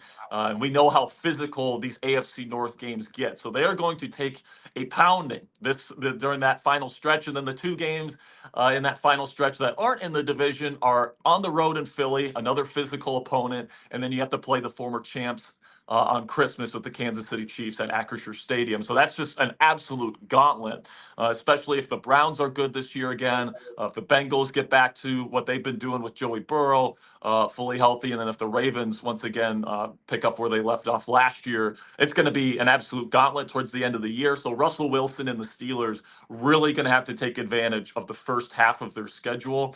They're going to have to win the games that they are slated to expected to win, that first stretch there with Atlanta, then Denver, then Los Angeles Chargers, and then the Colts. I think that you got to probably win 3 of those first 4 there to really feel good about going into the rest of the year. And I think heading into that final stretch of a really tough 8 games to finish out your schedule, you got to be at a pretty decent spot in terms of the wins and losses, because that final stretch is going to be tough. I think your first 8 weeks are pretty easy. Besides the Jets, if the Jets are healthy, I'm with you there.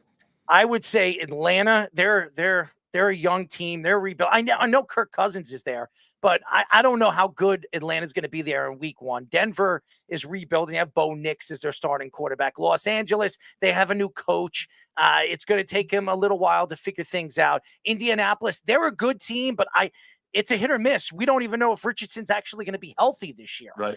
Dallas, I don't trust Dallas. Okay. Dallas, they didn't have a running back. They bring in Ezekiel Elliott because they were really reaching on that. So they don't have they don't have any running game, and they don't really have that secondary wide receiver that we thought they were going to go after in the draft. And Las Vegas is a team that it's a hit or miss.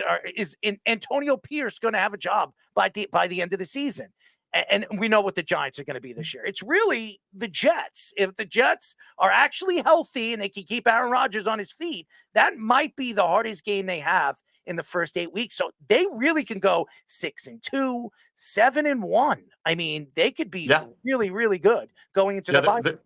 Yeah, there's definitely a possibility for Russell Wilson, who's expected to be the Week 1 starter, to really solidify himself, right? If you're struggling against those teams, right? If you're losing to Denver, if you're losing to some of these teams that just probably aren't going to be as good, and Russ isn't getting the job done, that's probably when you think about going to Justin Fields. However, if you're able to win those games that you're supposed to win, like we talk about, like Denver is rebuilding, the Chargers, I think, are going to really disappoint this year because I think people are talking about Harbaugh and Herbert as like this awesome combination that's going to hit immediately. I think it's going to take at least a year or two for that to get going. I agree. The Jets are definitely going to be an interesting game on Sunday Night Football at Acrisure Stadium. That might be their first true like litmus test as to, is this team for real, right? Because I think Indianapolis is an interesting one too, because I thought Richardson played pretty darn well in Steichen's offense last year before he got hurt. It was a small sample size, but he looked a lot better in that system than he did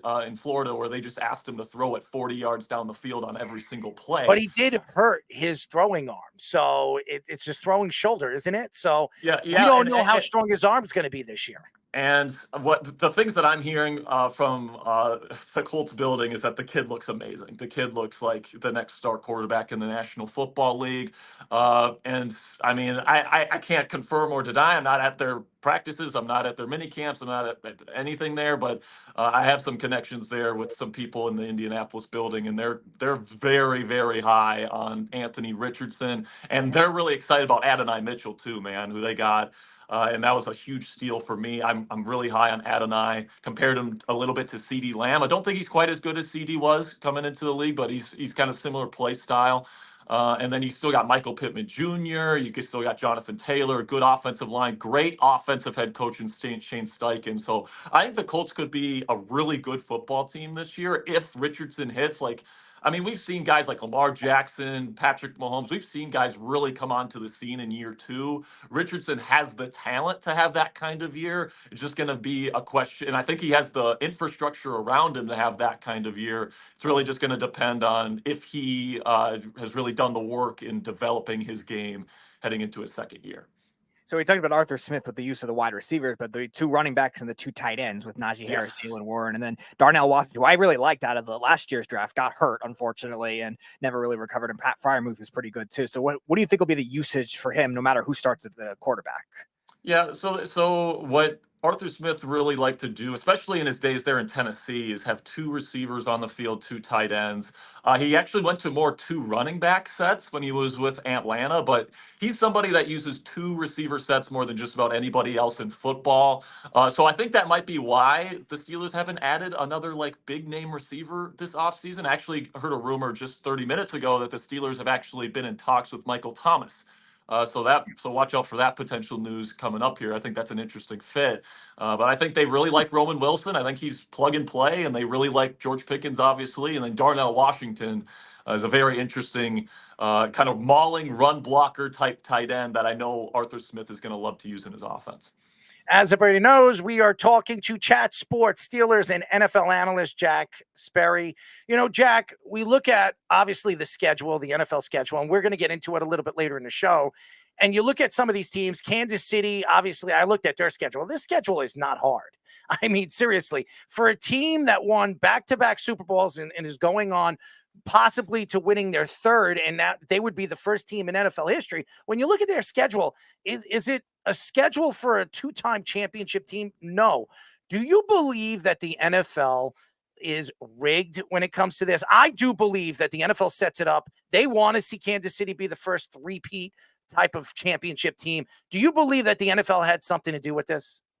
Well, obviously the NFL sets their schedules, right? Yes. So, obviously they have certain divisions that they have to rotate and all these different things. There's certain requirements, and, they technically do have a first place schedule, right? So, first place schedule within that division.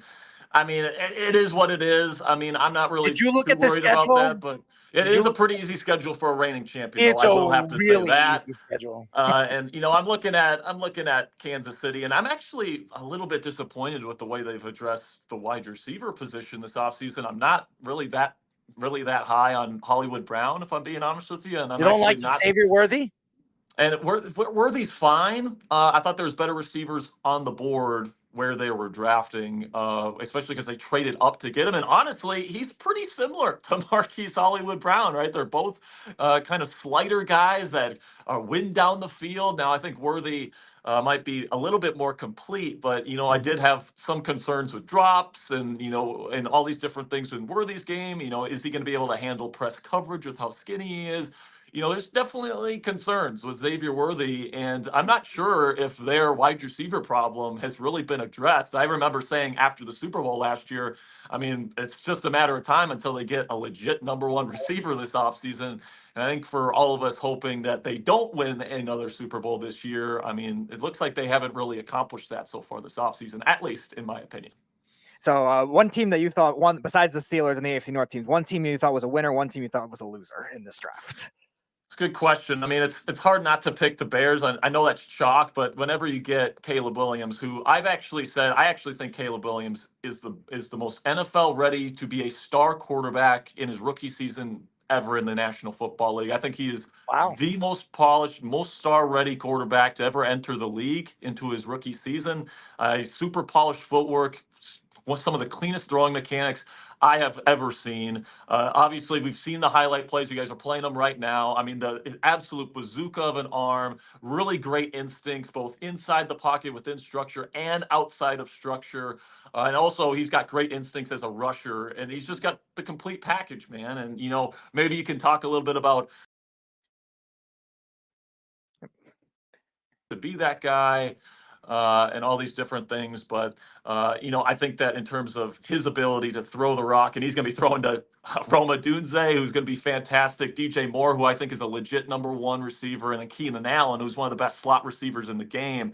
I mean, I think that this Bears offense has a chance to be one of the best in football right away, and for Caleb Williams to have one of the best rookie seasons of all time. I'm going to tell you this. I love Caleb Williams. I'm right there with you, man. Speaking he's so good. high of him, and I've had many different analysts on this show for years, for 2 years, telling me he's not going to be the number one pick. He's not as good as everybody says he is, and I beg to differ. I think this kid's going to be a star in the league, and I think they've put the right players around him. Keenan Allen's going to be a great player around him. Now you give him Rome Odunze. It looks like they're building good chemistry around each other. I mean, the talent that they have. Oh, and by the way, DJ Moore too. They're and Swift too. They bring Swift in. I mean, they're explosive offensively. They could be as explosive as any team in the league. I think offensively they're going to be good. I think offensive line, they played well last year, especially in the second half. I want to see how this offensive line is going to work when you have a guy that can move inside and out of the pocket and do everything on the run. I mean, this guy, like you said, could be one of the best polished quarterbacks we've seen in his first year in the NFL. By the way, there was a guy named CJ Stroud that looked like he was breaking records last year too, who was very impressive. So do you think he's better than a guy like CJ Stroud this year in his first year? Lots of things can happen over the course of an NFL season, and CJ Stroud just had arguably the best rookie season we've ever seen. So it's hard to be like, yeah, for sure, this guy's going to do better than that. But, when you look at the situation that he's being put in with all the weapons and the improved offensive line, and, he's got an offensive coordinator too, by the way, in Shane Steichen, who knows what he's doing. That guy has a history of developing quarterbacks. So I look at somebody like Caleb Williams, and he's the most complete quarterback prospect that I have ever evaluated entering the National Football League. I think he's the best overall quarterback prospect to ever enter the league. That includes Lawrence, that includes Luck, that includes Elway. I think he's the real deal, man, and I think he's going to be a star immediately. And it really wouldn't surprise me if he has the best rookie season that I see in my lifetime. I think it's going to be just fantastic. So if you were the owner of the team, would you give him a piece of the team? I mean, damn, if he gets me to an NFC championship, I might have to think about it, man.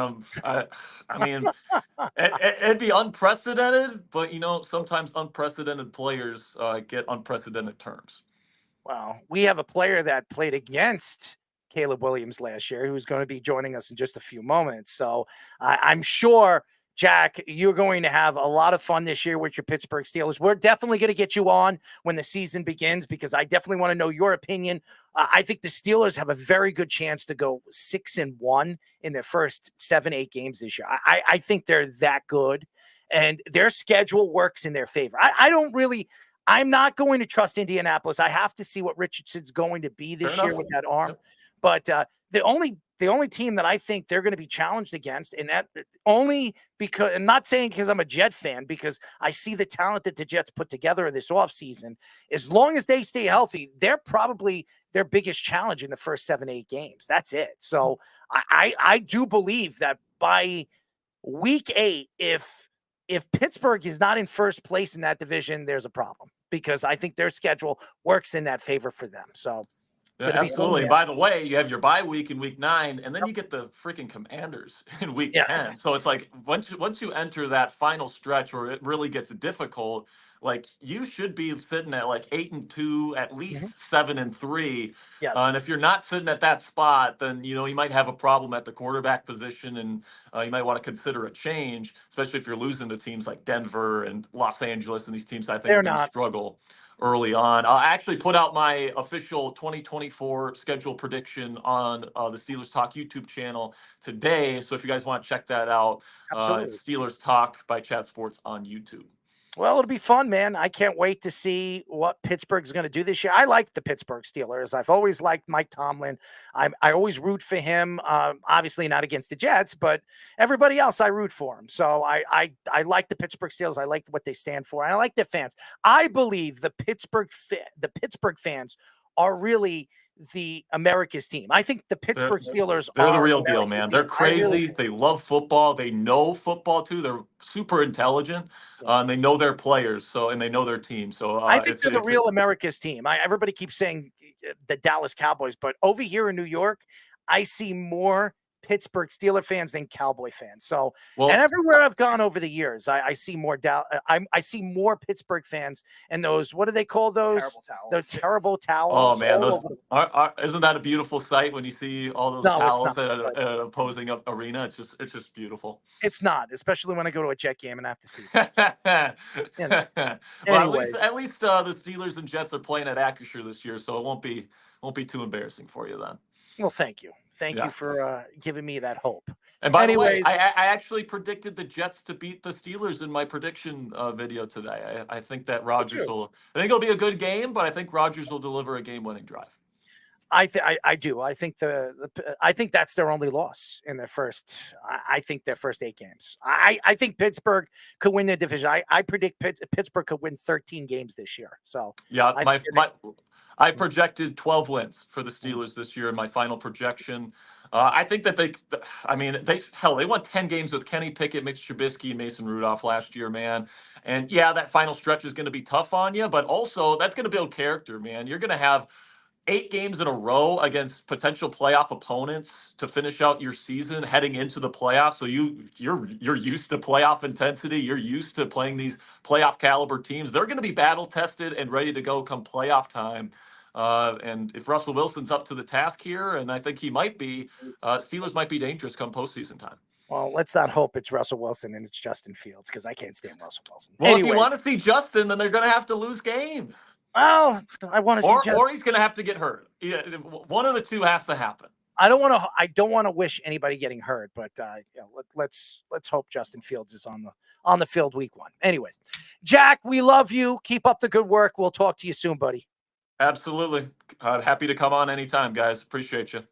Jack Sperry, ladies and gentlemen, he's great. He knows his Pittsburgh Steelers. He knows his football. As you hear him, his title craziness. I'm crazier than that when it comes to the Jets. Wait until you go. I go through my schedule with the New York Jets and I throw up. Anyways, when we come back, ladies and gentlemen, We will have our sports minutes with Tommy Scoops, but when we come back, we will have a very special guest. First time on our show, Oregon Ducks senior left guard Marcus Harper. And by the way, is going to be a high draft pick next year. I watched him play this year. He played every single game. He's sensational.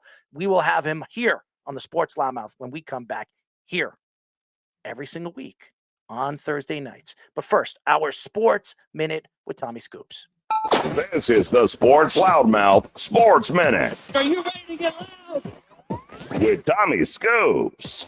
As promised, ladies and gentlemen, I am back for another report of the Loudmouth Sports Minute. The man Tommy Scoops to give you guys all the rundown. And currently, over in the NBA, Cavaliers guard Donovan Mitchell could be on the move this offseason as the Heat are seriously emerging as contenders to team him with Jimmy Butler in Miami. Cavaliers center Jared Allen is also possibly on the move with possible Nets reunion currently in the mix for a landing spot. Over in the MLB, the Yankees' newly acquired star player Juan Soto said he is open to negotiating deal to stay with the team. Soto said he is currently focused on the game right now, but his door is always open for discussion. Finally, in the NFL, the Bears have finalized the deal signing fifth-round Kansas University defensive end Austin Booker. Now I'm going to get into Scoops' scores, where currently over in the MLB, New York and Philly have a 2-2 tie right now, with Tampa Bay having a 5-1 lead over Boston. Pittsburgh currently has a 3-2 lead over Chicago, and over in the NHL, the Hurricanes have a 3-1 lead over the Rangers. That's currently all the time I have right now for you guys. Of course, going to kick it back to the boys for their next guest on the Sports Loudmouth. This is the Sports Loudmouth.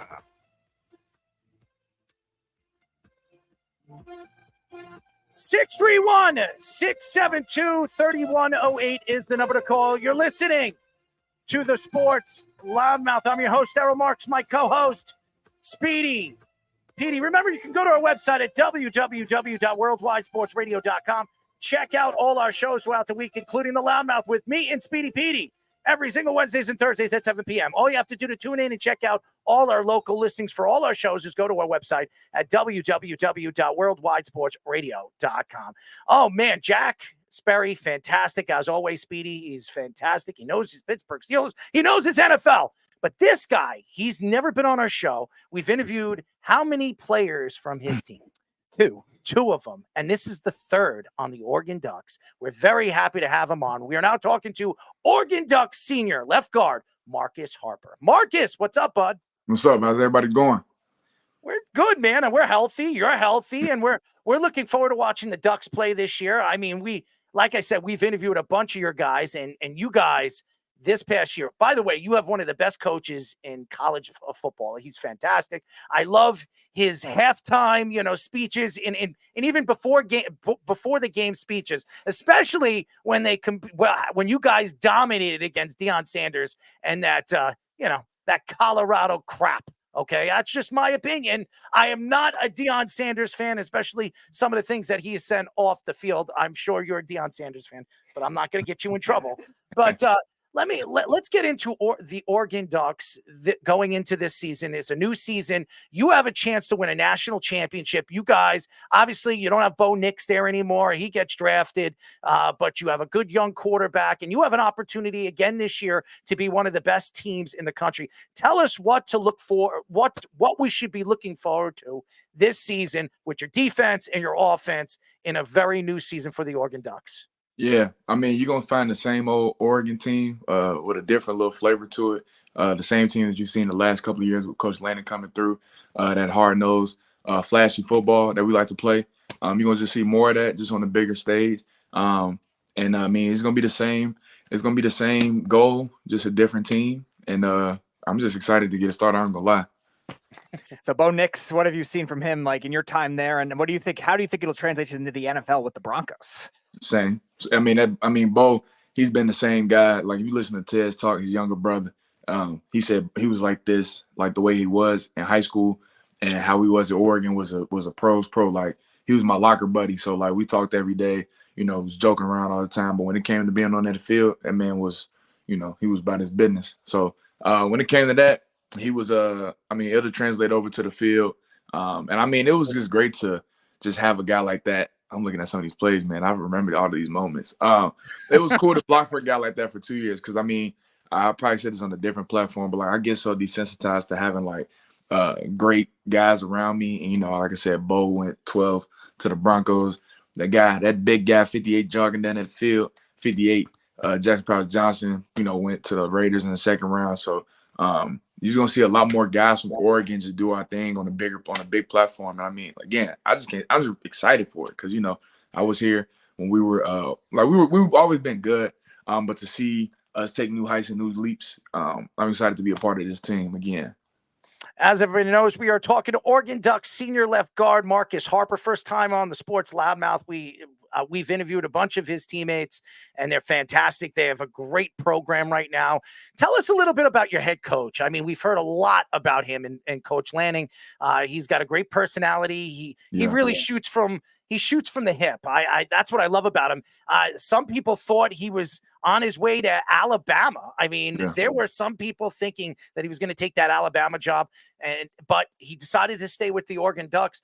What type of coach is he? And tell us a little bit about things that we don't know about him that you know about him in the locker room. Yeah. I mean, Coach Landon, I know we knew the type of guy that he was, right? You know, real crazy, I guess you could say, but he about his business too. You know what I'm saying? Like he's a winner. Like he wants to win football games. He did it when he was at Georgia, and he brought that same coach over here to Eugene. So when he had the opportunity to go to Alabama, it was no surprise to us because, you know, we know the type of coach that he is. And we know that when you win like that on big stages that people are going to be calling to ask you to come to their services. But the biggest thing, like he's a loyal man. You know, he said, you know, he wanted to create something special in Eugene. And I mean, he's doing that. He's proven that the past 2 years, obviously taking us to the Pac-12 championship. And then we've won the Holiday Bowl when he first got here. And then we just won the Fiesta Bowl last year. So we're doing nothing but go up. And I mean, as you know, the crazy pregame talks, that's cool. But I mean, just this past weekend, a lot of us went away for a little trip, a little team bonding activity. And he was on a car ride back, playing some music, playing some King George, playing some Herb, you know what I'm saying, playing all types of music. So he got a nice little music tape, got some nice little music palette to him. I didn't know myself. So it was nice, you know, to be on that ride back with him and kind of hear his different music taste. So, yeah. One of our fans of the question, Chris asks, what is your take on former teammate, rising star in the NFL, Panay Sewell, just got a big contract with the Lions? Yeah. So the bittersweet thing with Panay was like, as soon as I came into college, I came in during that COVID, that summer or whatever, Panay literally left. So I maybe had like 2.5 workouts with Panay, and then he declared. But I played with his younger brother, Noah Sewell. I played with him for about 2-3 years now. And I mean, they're inevitably one and the same. They literally just play different positions. Very family oriented, very about their business, very fun individuals. You like every time that the Sewells come back to Oregon, it's always fun. It's always light. It's always cool with them. And yeah, they're my boys. As everybody knows, we're talking to Oregon Ducks senior left guard Marcus Harper. You know, Marcus, when we look at the offensive line, to me, it's the backbone of the team. It's everything to the offense. Yeah. If you don't have a good offensive line, you can't run your offense. Those are the guys that protect the quarterback and open up the field for the wide receivers and the running backs. When you look at your offensive line this year, what stands out from all the rest? Do you believe this is one of the best offensive lines in the country? Absolutely. Not only do I believe that, I know that for sure. Last year, obviously, we had a goal of achieving and be the Joe Moore Award winners. We came up short, and to have every single piece come back from that, and I mean, to be a part of that is kind of like a surreal moment. You know, we had JPJ Lee, like I said earlier, but we returned 2 top tackles in Josh Connolly and Johnny Cornelius. You got Pancho Lalulu, he's going to be our center, and then you got me in there, obviously holding down at left guard. And then we gotta figure out who's going to be our right guard, but we know whoever's going to be is going to be somebody that fits the bill, fits the continuity of the team. And then we got a bunch of guys who, you know, may not get their shine, but I mean, we got some dogs, you know, that's backing us up that, you know, if God forbid something happen, you know, they'll fill it in and it's no drop off. So, I mean, we just got depth. We got some good guys in that room, and we're led by a hell of an offensive line coach and Alik Terry. So, I mean, we just got a great room, and that just stems from our coach, our head coach, and then that stems from offensive line coach. So, I mean, you put that together week in and week out. I mean, this is something that's going to be special. So, of that offensive line group, or even of the entire offense in general, who is the funniest personality, best personality, and who's the biggest trash talker? why do we have to ask who's the best personality? It's me. Like, let's call it. It's me. Like, biggest personality in that line is me. Like, and if you want to have somebody else try to debate it, we could go bar for bar. Like, it's always been me. I'm one of the biggest personalities on the offensive line. Now, when it comes to the team, I might get outmatched. I got Tez Johnson in there. You feel me? I got Dylan Gabriel, who I don't know if people know, he's a big personality too. You know what I'm saying? Like, we got a big personality, but for showing the offensive line room, you know, it's me. And biggest trash talker, you know, we kind of let all of us, we kind of let our work speak for ourselves. Like, you know, don't nobody really try to come for us. But I mean, if anybody got to try to pop it against us, I'm pretty sure any 5 of us, I ain't got no problem popping our stuff real quick. Marcus, we watched a draft just a few weeks ago, actually a week and a half ago, and we've seen a lot of offensive linemen go early in the draft. And some of these guards went in the second round. I mean, this was an offensive line draft. Next year, they're saying it's a defensive line draft. You're going to be a draft prospect next year. Where do you see yourself, and how high do you see yourself going into the draft? Yeah, obviously my goal is to come out into the draft as a number 1 tier offensive lineman. That's something I strongly believe I know I'm capable of achieving. And I'm just putting in the daily deposits with my team to make that and make our team goals a reality. You know what I'm saying? When the draft comes, I'll deal with all of that stuff. But right now I'm really focused on, like, you know, making sure, like, Oregon, we set straight so that we can go ahead and, you know, take over the Big Ten. So what are your any NFL offensive line? Speedy, I like this guy. Yeah. I do. He's very confident. I like confident people. I'm a confident guy. Yes. Yeah. Any offensive lineman that you looked up to growing up when you in your time watching football and even playing football as a youngster? Yeah. So when I first got to high school was the first time I ever played football. I never touched football before then. So kind of being new to the offensive line world was surreal. So I was able to soak up anything from everybody. So I would say the biggest inspiration obviously is the consensus Larry Allen, right? Larry Allen was kind of like who I saw was like, okay, this is how football is played, like through and through. Then Trey Smith, I would say, would be next guard for the Kansas City Chiefs. And then as I got more older, I started looking at different players. Got Trent Williams. Tell me when to shut up, because I promise you I'll go down the laundry list. But we got Trent Williams. We got the Pouncey twins. We got Shaq Mason. Jonathan Hadnot Jr. He played for the Dolphins, I believe, the Browns, the Cardinals. Coleccio Assembly, that's somebody people probably don't know. You know what I'm saying?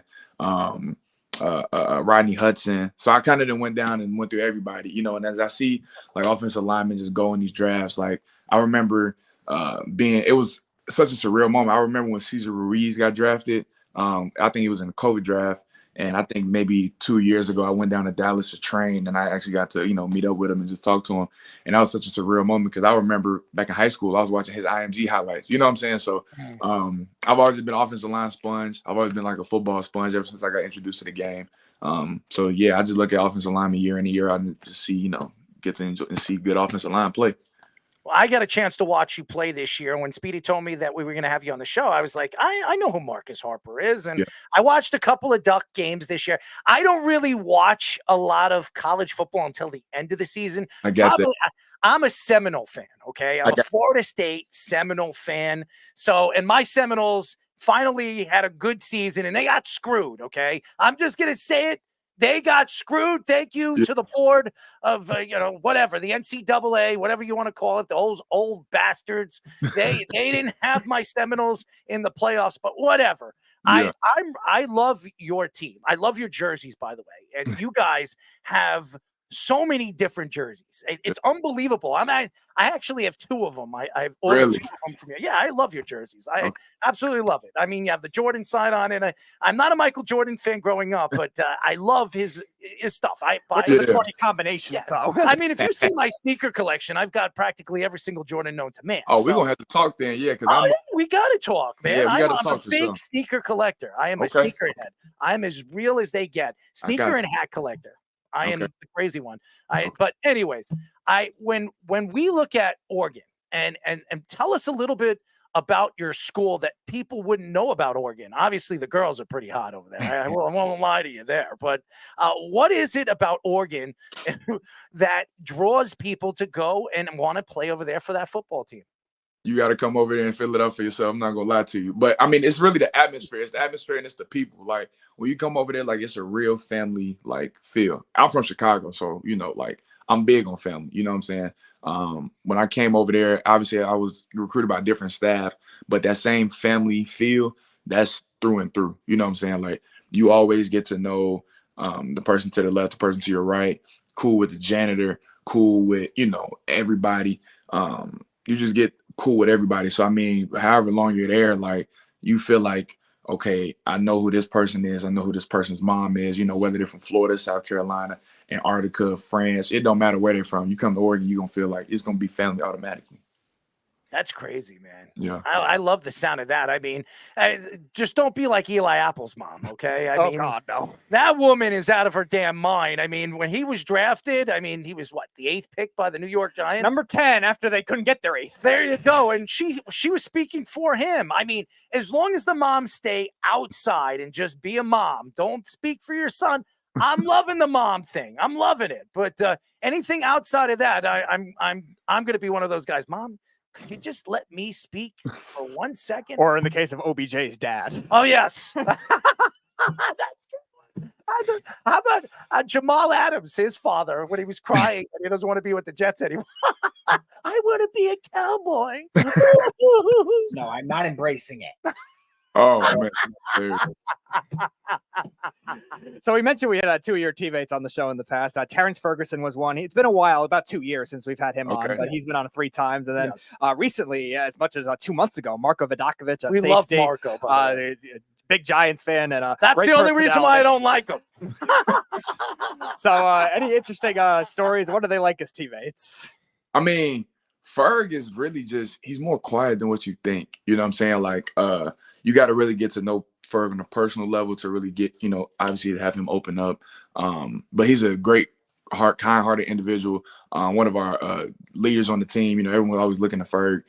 Big playmaking ability, obviously. But obviously he's a very much of an artist. Is tatted head to toe with tattoos. And it's honestly it's put together it's a masterpiece. At first you didn't really understand it, but as you've seen Ferg grow and become more mature, Ferg, a great human being. Marko is just like a little lightning bolt and a little hamster wheel. You know what I'm saying?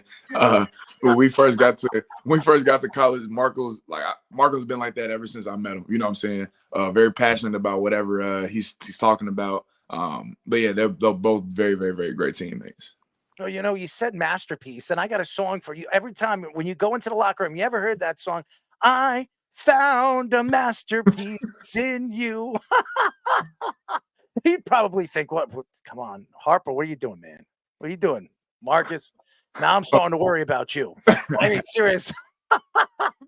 You're like, what kind of music you listen to, Marcus? I mean, listen, I'm a DJ, so I know all about that. Okay. Okay. Yeah, I am. I am a DJ. I've been doing it for a very long time. We are talking to Oregon Ducks senior left guard, Marcus Harper. Great personality, as you can see. It seems like all these Ducks. I mean, not the Mighty Ducks. They're the Oregon Ducks. So let's not get it twisted here. This is not the hockey team. It's not the Disney Channel movie, okay? But hey, listen, if you can sell me on that, I'd make a movie for you. Maybe guys. That'll be Oregon's next jersey. They can adopt the Mighty Ducks color That's a good scheme. idea. That is a good pitch. I ain't gonna lie. That is a great pitch. Good idea. I think that's the jersey I have right down the left-hand side, the yellow one. That's a nice jersey. That was actually my jersey I wore in my first career start against Eastern Washington. Oh, that's a nice one. I love that jersey, man. Yeah. That is a fantastic jersey. But Terrence Ferguson really, gave us a little bit about, and I think Terrence is going to be a great NFL prospect. I think the guy could be a first or second round talent. That's how good he is. Yeah. We haven't had Terrence on the show for a while. And Yeah. and when he came on the show, it was so funny because he had his dogs in the background. They were barking. And he was sitting at his desk in his room, his bedroom. And I'm like, he's sitting there. And this is a guy that's like 6'6", Yeah. 6'5", 240 pounds, could run like a deer and jump and catch. And I mean, the guy's unbelievable. I watched him play a lot this year. He's fun to watch. Yeah. Now, honestly, what is it about him that can translate into the NFL as a player, as a senior player that's watched him grow as a player? Yeah. I mean, he's a tight end, but he moves more like a receiver. Right. So, I don't know too many. I mean, the only one I could kind of see his game transfer to would be like Travis Kelce. Wow. You know what I'm saying? Like Ferg makes one-handed catches like religiously. You know what I'm saying? Like, so when we see it done in game, it's not like it's a like we've never seen it happen. No, that's normal for Ferg. You know what I'm saying? Actually, some of his more practice catches are more fun to watch in practice than in games. But I mean, just big playmaking ability. Like when it's a one-on-one, like it's really like that's Ferg's ball. Like he's not gonna let nobody like just take it from him. And I mean, he's been doing that. And like you said, you just seen him just mature and like just his ability. Like he knows his strengths. You know what I'm saying? He understands what he needs to grow as a player and stuff. But I mean, just as those strengths have gotten stronger, his weaknesses have gotten stronger too, right? So you just seen the maturation from him. And I mean, he's just, again, big playmaking ability. Like Ferg is like another receiver for us, right? And I think, that's something that you don't see a lot in, from tight ends more so. They have a very strenuous job of having to know run plays and pass plays. And as much as dominant as Fergie is in the run game, he could really, do his stuff in the pass game. So I'll tell you why he's grown. I'm going to tell you why he's grown. He's been dating his girlfriend for the last year and a half, 2 years. Every single picture he posts up on Instagram, it's him and his girlfriend. And I laugh. I don't want to send anything to him because he follows us, and I don't want to get him. I want to get him on the show again because I think he's an interesting character. But I'm going to tell you, he's in love, man. That man is in love, and that's why he's growing like a man. Yeah, I got to give props to him. When you find the one, you found the one. I haven't found the one yet, but when you find the one, and then if that's what is a byproduct of that, I need to get on that train a lot sooner than. You got to hang out with her girlfriends. Sharing is caring, Mr. Burke. I mean, that's what I'd be telling him. I mean, just wherever you found your duck, I want to get in that pond, baby. I'm pretty sure you did say that like the second time we had him on the show. With that exact analogy, too. Something along those lines with the ducks. Like, I think you did even say something around that. I love messing around with you guys. You guys are growing, and you grow on me. Well, we've interviewed so many youngsters, guys that are heading to the NFL, and they come back on our show when they become NFL players, and it's great to watch you guys grow. We interviewed Riley Leonard. We've been interviewing him since he was a high school. What was he? A junior? Yeah, and he was living literally on the southernmost part of Alabama at the time. He was a junior, and and he came on a show and we were interviewing. He was a 4-star recruit, and we were speaking about him. I'm like, yo, Riley, you're going to be a great college player. There's something about you, man. And then Errol tried to have a pizza delivered there, too. I tried, okay? I was trying to hook him up with some New York pizza. I'm mad at Riley, okay? Because Riley came over here last year, and he said it was the first time in New York. He didn't reach out to us. He didn't say anything to us. And then, hey, you know what? He goes out, and he has his first New York pizza. I'm upset at you, Riley. I am not very happy with you because you could have reached out to us. He said the next time he comes here, he's going to be short. Hey, he could be the next Giants quarterback next year. It could very much be, very much happen. When you look at your team this year, and this is something that everybody has asked me to ask you. Bo Nix is gone now. Who is your starting quarterback going into the season? And do you think he's the type of guy that can get you over the top and win you a national championship? I couldn't even tell you who's going to be our starting quarterback going into the season because we got just that much talent between Dylan Gabriel, Dante Moore, Austin Novosad, Brock Thomas, and Ryder. So I couldn't even tell you. They're all great quarterbacks. You know what I'm saying? So and that's what fall camp's for. You know what I'm saying? Like figure it out who's going to go into that game. Being the number one quarterback, but whoever it is, like just know it's a dog, and just know that dog got a dog behind him, and then that dog got a dog behind him, and so it don't really matter who you put in. Like we got options and we got flavor, so it really don't matter who is going to be. All right, Speedy. He's talking about dogs. I want to hear your bark, man. Give me a roaring bark. Go on, Speedy. What the hell is that? It's like a moaning dog. You know what's crazy? So my teammate is Johnny Cornelius, and this is going to be so hilarious. So every time we have like a team run or something like that, Coach Love, our strength coach, always gives us hype before a team run or something like that. Johnny Cornelius, New York native or whatever, like he always does this bark. And ever since he's gotten to Oregon, I can't stand it because I'm like, bro, what are you barking for? You know what I'm saying? But that has to be a Northeast deal. Like y'all love to bark. That has to be that. That's what that is. Well, a lot of people say he could be the first tackle off the board. If the Giants are bad again, maybe they could draft him. He likes, he has a dog that likes to do other things to him, right? Speedy? Unfortunately, Marcus, I don't know if you want to go through those details. Errol always twists the story, though. It was supposed to be an accident, and Errol was claiming it was something that he wanted to feel. Let's just put it that way. He always twists the story, though. Oh man, Because it's a funny story. What kind of dog opens up your door when you're naked? I mean, all right, no, he probably knows too much. So now I might as well explain it at this point. So I was getting dressed. This was when I was in college. So normally I lived on campus, but I was home that weekend. And my younger brother took that room. That I just sometimes stayed in. So he took the room for himself. I would crash in there when I was there. So I was getting changed to go to my, at the time, college sports show. And this dog, he slept in there at the time, so he apparently knew how to barrel his head through. So he sneaks in when I'm changing and starts sniffing in that area and makes some physical contact. Let's just put it that way. There it is. Look at that, Marcus. I'm not licking anyone.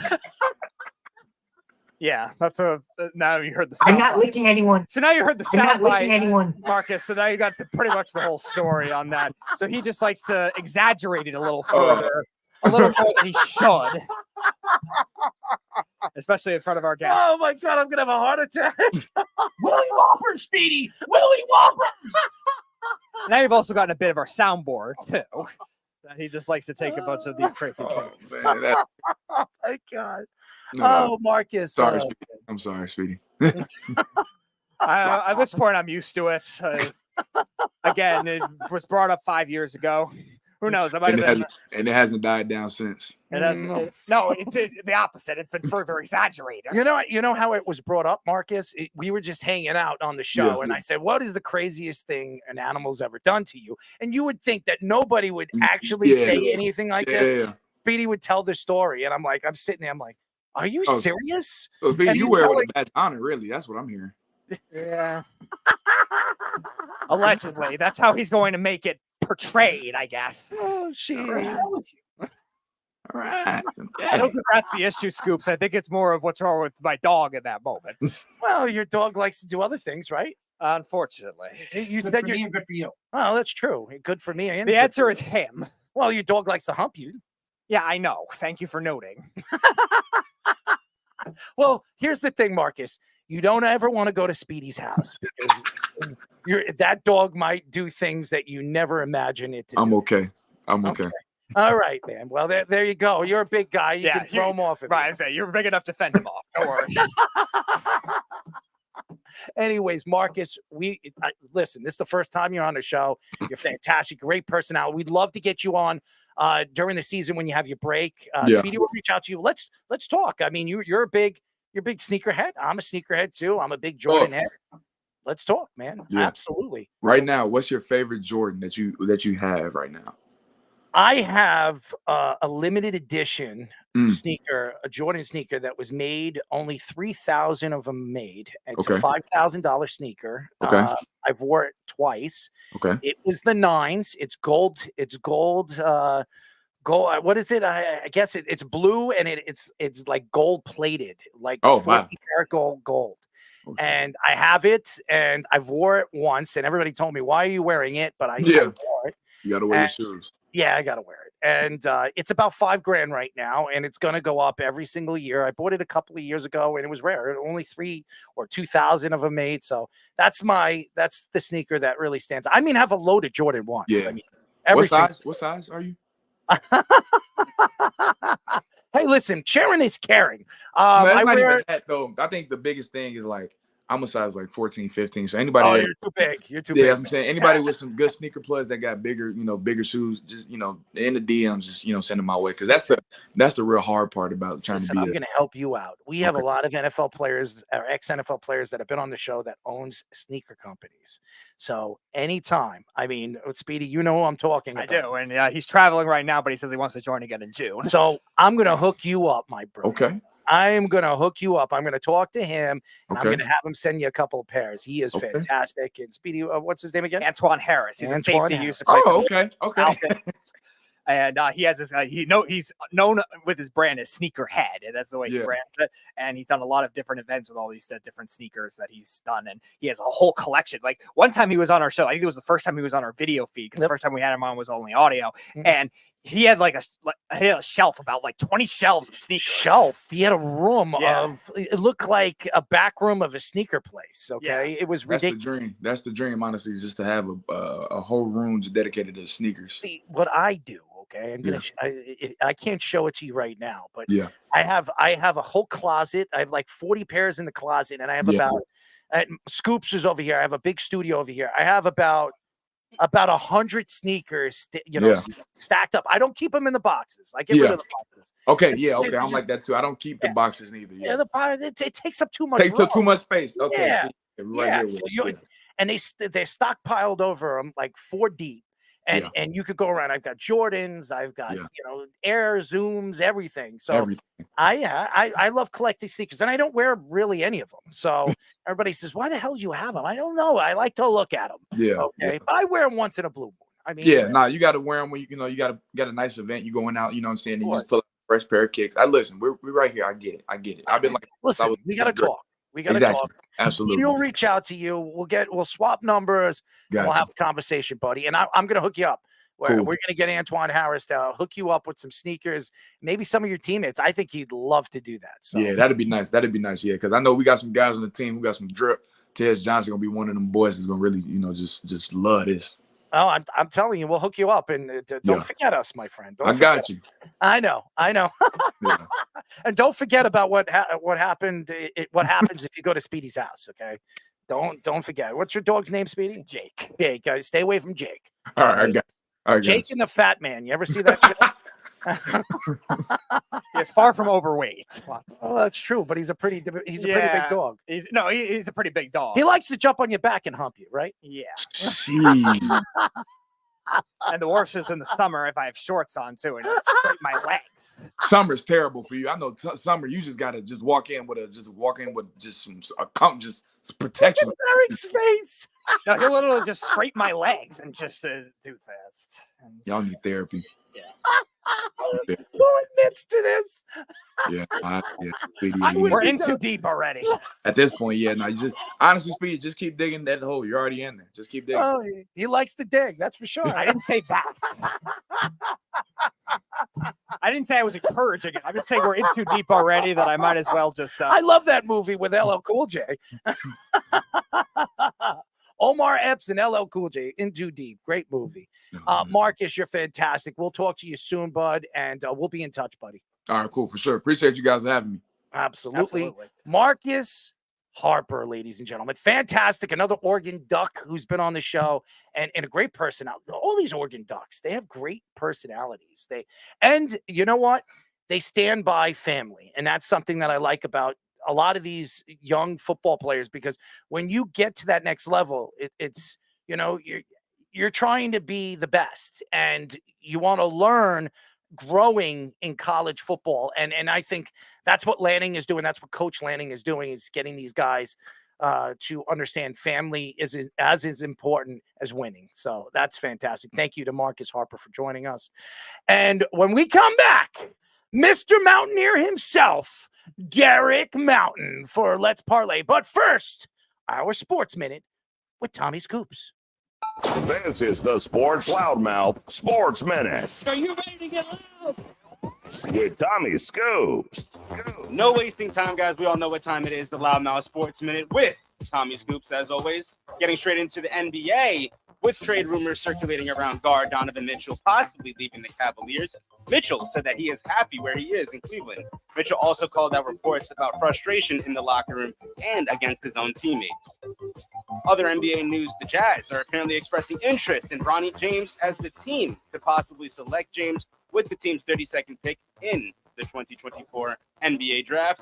And finally, over in the MLB, Dodgers pitcher Emmett Shane is out for the season after undergoing Tommy John surgery today. Now it's going to be time for Scoops and Scores. We're currently over in the MLB. Tampa has a 5-4 lead over Boston. Pittsburgh has a 5-3 lead over Chicago, with Houston having a 6-0 lead over Oakland. And currently, right now in the NHL, the Hurricanes have a 3-2 lead over the Rangers. And in the NBA, the Timberwolves have a 31-14 lead over the Nuggets. It's currently all the time I have right now for you guys. And kick it back to the boys, of course, for their next segment on the Sports Loudmouth. This is the Sports Loudmouth. Willie Whoppers, Speedy! Willie Whoppers! How thick do you like the beef? I want you to slide it right in. Like that. Don't control your subconscious. Not embracing your nonsense. I'm not licking anyone. Man, black man. Zero interest in putting balls into a. Derek, you look so confused, and I don't blame you. 631-672-3108 is the number to call. Remember, you're listening to the sports. I hope you're remembering. You're listening to the Sports Loudmouth. I'm your host, Errol Marks, my co-host, Speedy Petey. Go to our website at www.worldwidesportsradio.com. Check out all our shows throughout the week, including the Loudmouth with me and Speedy Petey every single Wednesdays and Thursdays at 7 p.m. All you have to do to tune in and check out our local listings for all our shows is go to our website at www.worldwidesportsradio.com. It's been a great show. Jack Sperry, Marcus Harper, fantastic. Marcus, first time on a show. Jack, as always, giving us his great intake of sports and, the Pittsburgh Steelers, as always. But now, ladies and gentlemen, we do this every single week. We don't have any Wes. We don't have Chaz. We only have Derek, Mr. Mountaineer, for our Let's Parlay segment.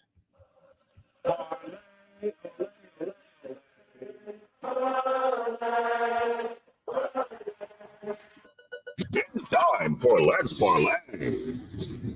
Derek.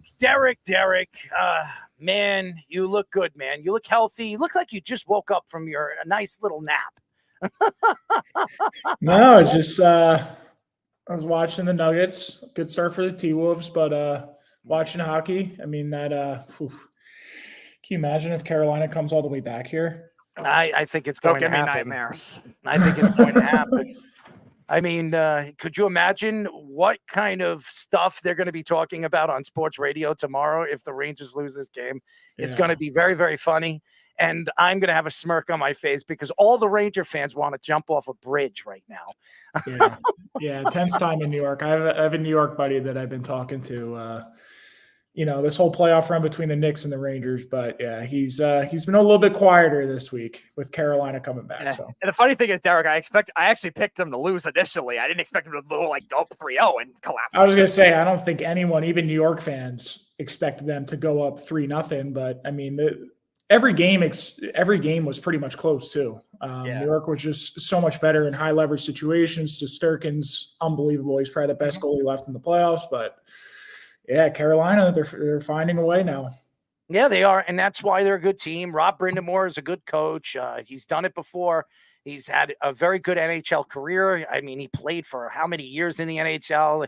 He played for those Pittsburgh Penguin teams. He's played with Philadelphia, and he's played on the Carolina Hurricanes when they won a championship. He was part of that championship team. Coached by Peter Laviolette. That's right. So, Peter Laviolette knows what it takes to win, as we all know. But I don't think Peter Laviolette was expecting this, and nobody thought this was going to happen. So if the Rangers do lose this game and they go back to Game 7, and Ranger fans will probably jump off the bridge or the Empire State Building or maybe the new Twin Towers or the Towers. I mean, if that happens, it is what it is. But, as an Islander fan, I'm not really hurt by it. As we all know, the Islanders got eliminated by Carolina. So it would be fitting for the Carolina Hurricanes to knock off another New York team. Islanders fan and former Ranger fan, in case Derek didn't know. Thank you, Speedy, for bringing that up. I mean, first of all, I was 11 or 12 years old when I decided to part ways as a Ranger fan, Derek. So let's not get this twisted. And we had Neil Smith on the show, and I explained and we might have him on next week. So really, yes. Neely is coming on. Mr. Nielsen is joining us again. We love Mr. Nielsen. So he knows his hockey too, and he's got a great show right now.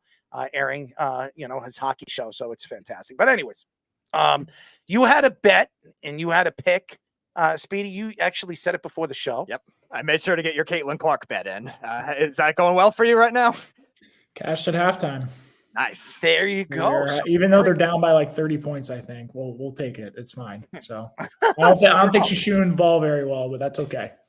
Well, you know, your assists. That's all that matters. You know, I'm getting killed right now with that whole Caitlin Clark thing. But hey, you know what? By the way, that take that I had with Caitlin Clark, she could play in the NBA. I still believe that she can. But, you know, as NBA people or even some of these people all over social media attacking me saying, what the hell are you talking about? But you know what? It's a take, you idiots. That's the whole point of it. Anyways, are you ready, Derek? I'm ready. All right, here we go. You know the rules to this. Your top 3 picks and then your parlay pick as your number 4. Here we go. Okay, so we had the Caitlin Clark pick that Speedy gave up at the beginning of the show. So I will just give my next 3. So I'll go to hockey. Let's stick to hockey tomorrow night. I'm going to take the Stars on the money line. They're short underdog. I've seen them anywhere from plus 100 to plus 105. I just don't think I necessarily agree with that price. I think it should be closer to a pick 'em. I know they're on the road, but Jake Ottinger, their goalie's been much better on the road. He has a 96 save percentage on the road at Colorado this series. Much better goalie. I'm expecting a close game. I know that Colorado kind of ran away with it last night, but second straight elimination game. This is a much more balanced Dallas team. They have top talent with Jason Robertson, Wyatt Johnston now coming on really strong this postseason. They can skate with Colorado. I think they're much better on the back end. They have the better goalie. So give me the team that's not necessarily as top heavy as Colorado, but they're much deeper. They're much more sound. They have the better goalie and what I expect to be a close game. I don't agree with the price that they're an underdog. So give me the plus money on Dallas tomorrow. Sticking with tomorrow, I'll go to hoops. I will go with the Knicks. I will take the 5.5 points. I think that's a lot of points. I know it's at Indiana, but it's an elimination game. They can taste the Eastern Conference Finals. I mean, when was the last time they made the Eastern Conference Finals? Did they make one with Melo or no? 2014 or something when they lost to LeBron with the Heat. Yes, I was going to say they made one appearance with Melo, but I mean, this team's a lot stronger. And it's been a back and forth series. I know the home team has won every single game in this series, and Indiana is going to be buzzing tomorrow, but I think the Knicks found something last game, putting Miles McBride in the starting lineup. They had an adjustment period without OG Anunoby, and I think they've kind of overcome that. And they just have absolutely killed them on the glass, right? 53-29 last game. They're starting to speed. Indiana wants to play fast, but they were turning the ball over, really chaotic, really sloppy with the ball last game. I think New York's physicality is wearing on them. Hartenstein, 12 offensive rebounds last game. I mean, that guy's a monster, right? Brunson's the best player in this series. And between the role players of Hart, DiVincenzo, McBride, one of them, two of them, it seems like every single game is a really nice answer for them. I mean, DiVincenzo, I think, was like 4 for 15 last game. They still won by 30, right? So this is a deep Knicks team. 5.5 points feels like a lot. I think a money line sprinkle is also a good spot here to do that. So I will take the points with the Knicks tomorrow. And for my last pick, I'll go to Dallas basketball. So they play Game 6 on Saturday. I'm going to lay the points with Dallas. It's at 4.5 right now. I will happily lay those points. I just think it's one of those series that the Thunder can't really turn back and adjust to. There's a really young team. They came out, got the 1 seed this year. It's been an unbelievable season for Oklahoma City. Absolutely nobody. I don't even think their fans, their organization had in their wildest dreams thought that they would be the 1 seed in this Western Conference, but they just don't have the scoring juice to necessarily keep up with Dallas. And what's been a really low scoring series, but Luka just started getting going last night with his triple-double. Kyrie Irving really hasn't even played that well yet, and they're still up in this series 3-2. And now they get to go back to Dallas in an elimination game where they can solidify their spot in the Western Conference Finals. I just think that they're top heavy.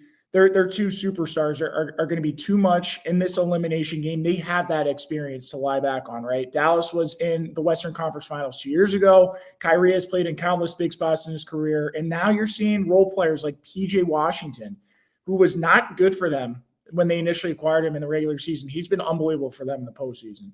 Daniel Gafford, same deal. Derek Lively has looked like a great draft pick for them. So they're starting to gel at the right time. I just think for the Thunder, it's probably not their time yet. I think maybe next year, next 2 years is probably they're going to be more of a threat in the Western Conference, but right now it might be a little bit too early for them. Well, I'm going to agree with you on that. I like OKC. I like Love OKC. OKC. They're great, but it's probably not their time yet. They have a bunch of young players and they have a ton of draft stock coming up, and they can use that to add another superstar player if Joel Embiid wants out or anybody. I mean, you're hearing Giannis could want out if Damian Lillard could head. I mean, you're hearing now there's rumblings that Donovan Mitchell could be heading to Miami, and if that happens, what does that say about some of these other guys that could be asking out? I think one of those Phoenix guys between KD or Booker. Wouldn't it be shocking? I think obviously that owner's also an idiot, but yeah. Well, we all know with a new owner, new stupidity. So hey, you know what? I do believe Kevin Durant makes more sense now. I could see them keeping a guy like Devin Booker because you have Budenholzer over there. They need a star player that they could build around, and it seems like. But you know what, does Devin want to start to rebuild with a new coach and try to build through that? I don't know if he wants to. I think he might want out too. So yeah, for someone who's dealt with that for the first 5 years of his career. Yeah, so he might want out. He's I think he has 2 years left on his contract, and he can go wherever he wants. So, and Phoenix is going to try to overload and try to give him as much as they possibly can to keep him there, but maybe he doesn't want to be there anymore. I don't know what he's thinking, but it's crazy. With the NBA, you just don't know if these players actually want to stay there. So you see this every single year. There's a player that comes out. I mean, Dame Lillard wanted to go here, wanted to go there. Now, who knows? Could you imagine Dame Lillard and Donovan Mitchell go to Miami to play with Jimmy Butler? Could you imagine that? What are you laughing at? Jimmy Butler won't be complaining about the Celtics and the Knicks if that's the case. That's crazy, but it could happen. That could very much happen if these two guys or one of these guys actually take a pay cut. So it's all about winning and winning championships. And Jimmy might not be there next year. As we all know, Jimmy has opened his mouth one too many times, and Pat Riley has given it to him. I like that.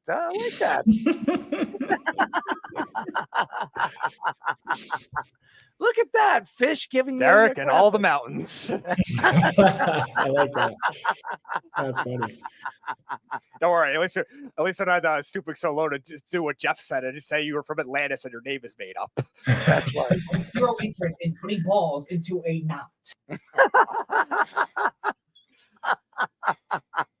Anyways, Derek, we really appreciate the time, and say hello to the girl and say hello to the fam, and we'll talk to you soon. But we need to get you on when Wes is here, because you two, that's I call that like the dynamic duo. Okay. And then you have Chaz in the background who doesn't stop, he's like the referee of the bunch, like Chaz did hit a 1,001 trifecta. Isn't this week the Belmont? Yes. No, the Preakness. Chaz did hit a 1,001 trifecta though with the Kentucky Derby for the second straight year. Yeah. Good for him. Oh my God. That's unbelievable. Yep. No, look at him, man. He's probably jumping for joy. He's probably not wearing any underwear, Speedy. Very possible. I don't drink a lot of milk. Are you a meat bender? That's the new line. Go ahead, give me a look. Do you bend the meat? Are you a meat bender? That was the new one yesterday, man. We were talking about bending meat, and Speedy was like, I like meat. I'll bend it. Are you a meat bender?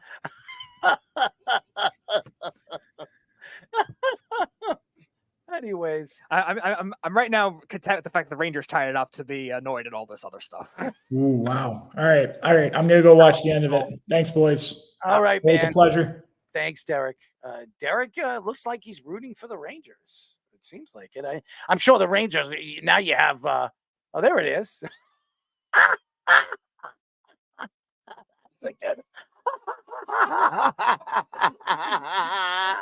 Disclaimer for those of you who are trying to make assumptions. The last meat bender. All right. Disclaimer for those of you watching on the video feed.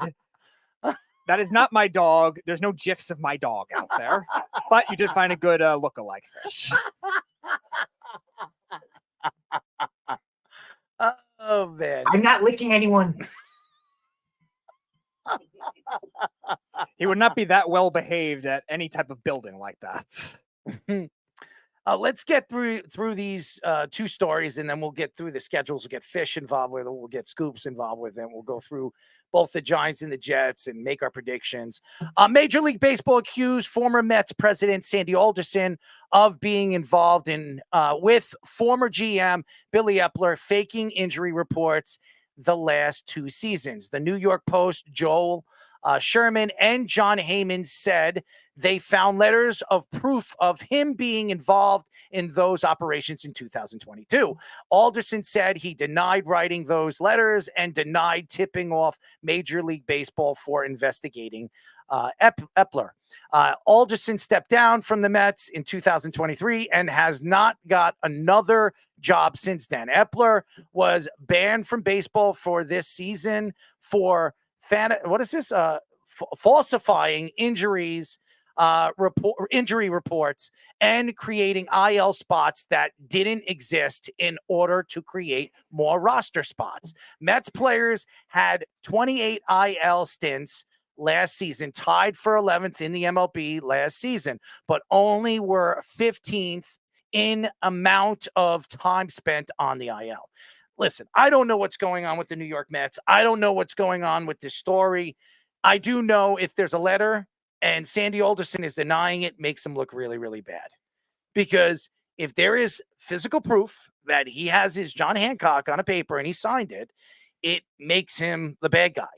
And if he thinks that he is going to get away with this, because Billy Epler did not, Billy Epler had to step down, because if he didn't step down, he was getting fired. Yep.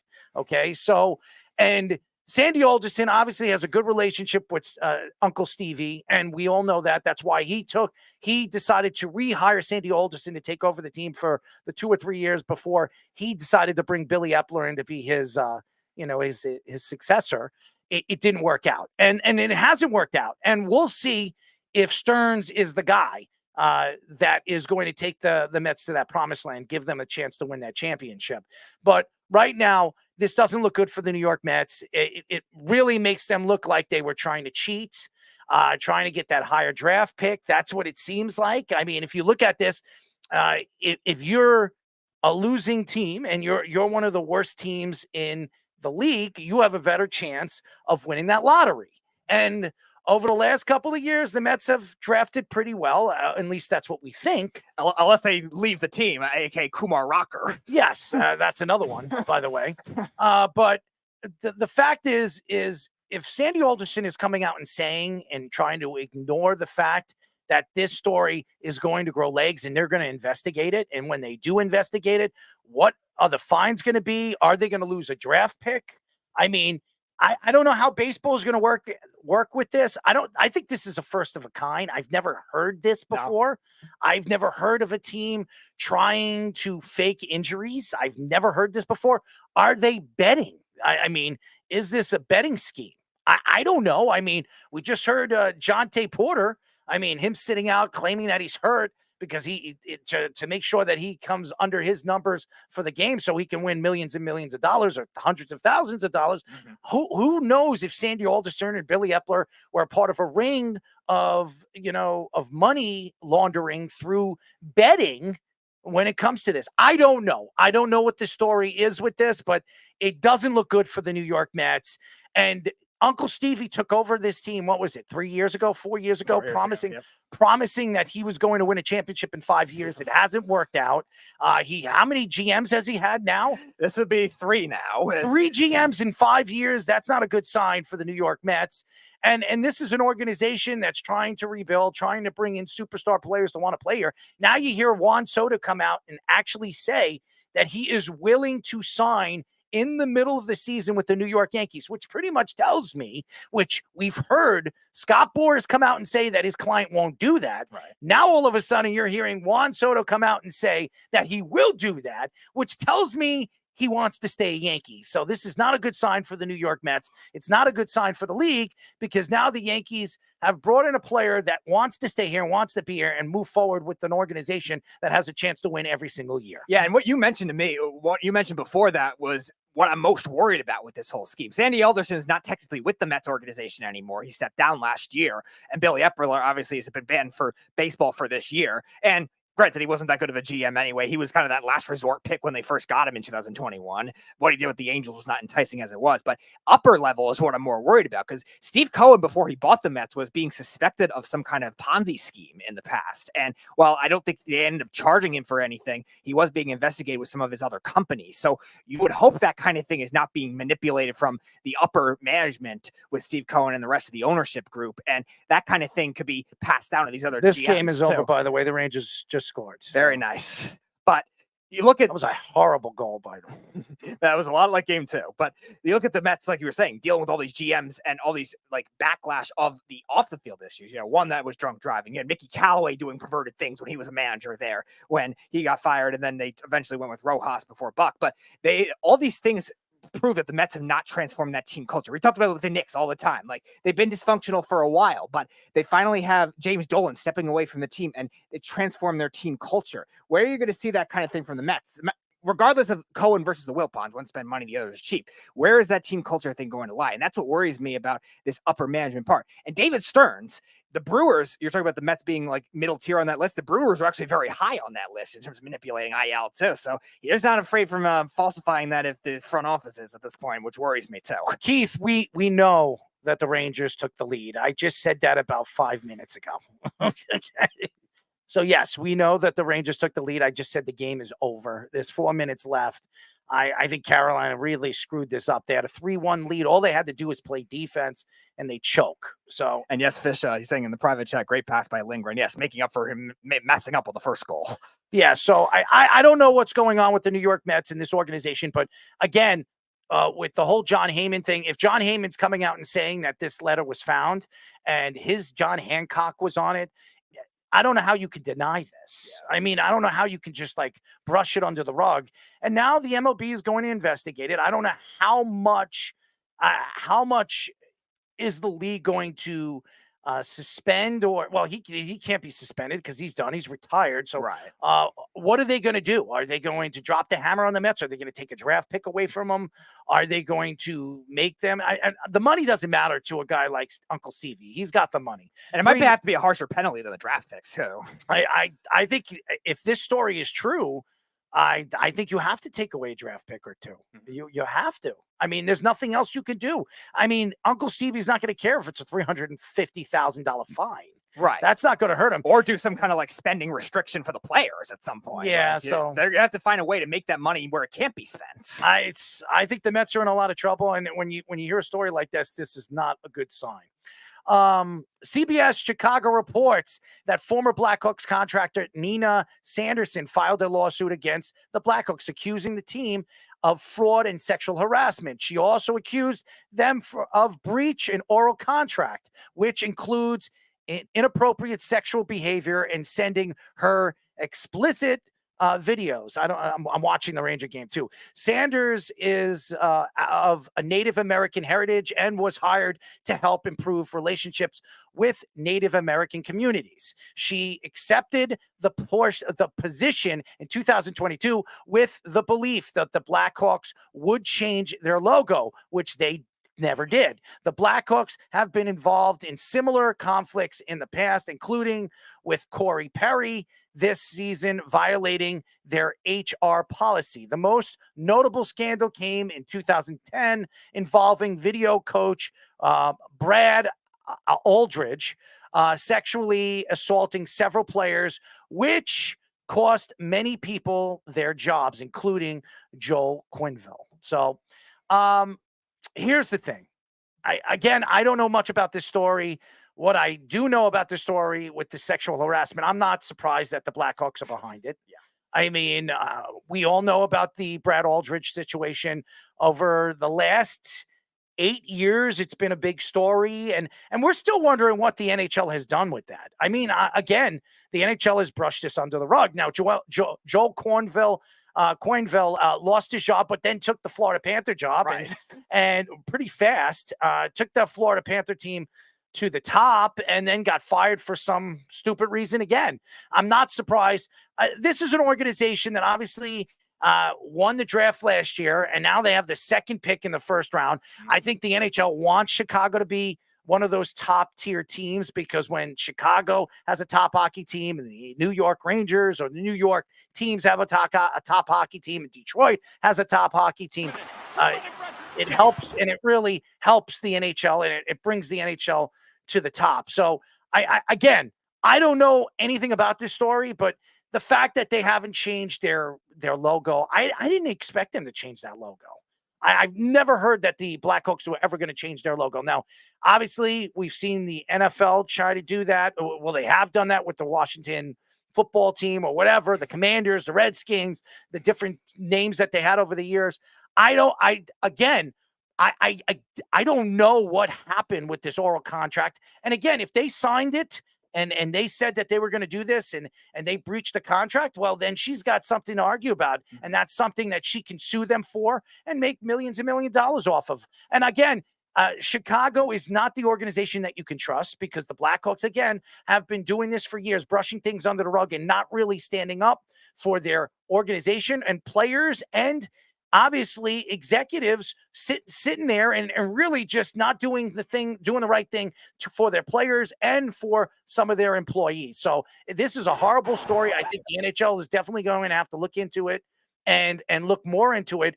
And again, it doesn't bode well for the Chicago Blackhawks. No, and we were talking about it yesterday with the ownership of the NFL, like how much that gets covered up too. Obviously, Dan Snyder being the worst one with the whole Native American thing with the Commanders and the Redskins, that name change too, but also all the gross things he did behind the scenes too. And the Blackhawks, now this is three different occasions if you include the Corey Perry one. Now that wasn't as big. That turned out to not be as bit drastic as it was with the staff member, but it still forced him to be cut from the team and made the Connor Bedard situation very awkward with when he got there. Now, obviously, Connor Bedard's generational talent, but like you were saying, like the NHL's rewarding this team for whatever reason when they've done all this crap. It just at some point has to force a change with this ownership. Why don't they reward the Islanders? Yeah, like reward a team that is not doing all these disgusting things behind the scenes. They got Lou Lamoriello. That's more disgusting than anything. Well, yeah, nevertheless, the Islanders, it's funny to think that they're dysfunctional as it is, but at least they're not like the Buffalo Sabres or something like that. But nevertheless. Again, I don't know what the story is going to entail.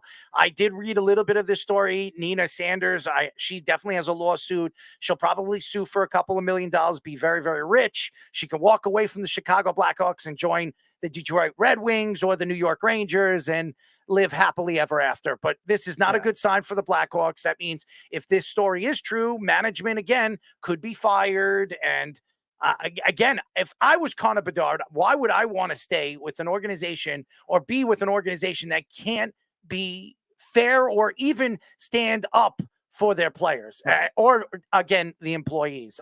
This is a horrible story. And at a much deeper level too. Like the first scandal with Brad Aldrich focused on a player that was a prospect too. So this was happening in their lower levels, their AHL levels too. And a lot of those players have now come out in the lawsuit. Kyle Beach was the big one, and there were a couple others. Yeah, I remember that. Yeah. And the big deal that people were making at the time too, was not only Stan Bowman coming up, but also core players, Taves, Kane at that time too. Where is the owner? Yeah, when it comes to all this, why hasn't he stood up for these players that have been sexually abused, or a woman being sexually, abused, for an organization that over the last couple of years have been not only for guys, now for women, just being sexually abusive. The Knicks over the years, when Isaiah Thomas was there, he was sexually, there was abusive, stories coming out. And I don't know if it was sexually abuse, but supposedly he was doing things with women that he was working with. And the Knicks, obviously, he was working with the Liberty. They had to, James Dolan, who has a very good relationship with Isaiah Thomas, decided to part ways with Isaiah Thomas. He didn't want to, but he had to, because the press would have eaten him up alive. And now this story right now, the press, Chicago press, you look at this story, if this is true, and the Chicago Blackhawks again have done this with this organization and to me, disruptive stuff during the regular season, I think the NHL needs to step in and do something about it. Right. And it's multi-layered too. When you look at this woman has been brought in 2022. So this was after Quenneville was gone, long gone. He was like 3 years into his Florida. I think he got fired that year. And then the GM has been long gone too. A lot of those core pieces are long gone. And this stuff is still happening. It definitely has to connect somewhere back to ownership too. Because remember, this is multi-layered, not just the sexual assault, which is the worst one of it all, but also the Native American thing that they're trying to progress on. Now, the name Blackhawks is not actually based on that. It's actually based on a military term. It was a World War I term. But the logo, definitely, you could see where that kind of thing can come in when you're looking at the Redskins, like you were talking about before. The Indians had to change to the Guardians recently in Cleveland and baseball, and that kind of thing maybe is something that they were pushing for to be more progressive too. The game is over, and not this old school. Yes, New York Rangers empty net goal. Moving on to take on. That was one of the biggest chokes I've seen in an NHL playoff game in a very long time. When you're up 3-1 on your home ice, and it obviously a game that you could be eliminated in, and you're trying to fight back and get back to New York and possibly come back from a 3-0 deficit. That's embarrassing. Yep. That's embarrassing because you were up 3-1, 3-1, yeah. 3-1 going into the third period. And then you let the Rangers score, 4 goals? 4 unanswered. That's embarrassing. And the last 3 were in the span of 6 minutes. So, congratulations to the New York Rangers. They beat a team that has no goaltending. And then they head on to the Eastern Conference Finals when they're going to be obviously contending with 2 teams that do have good goaltending. Yep. So it will be interesting. What is the series? 3-2 Florida right now of the other series. I expect Florida to win that series, and I expect that it's going to be the Rangers in Florida. That'll be a good series. Those are the two.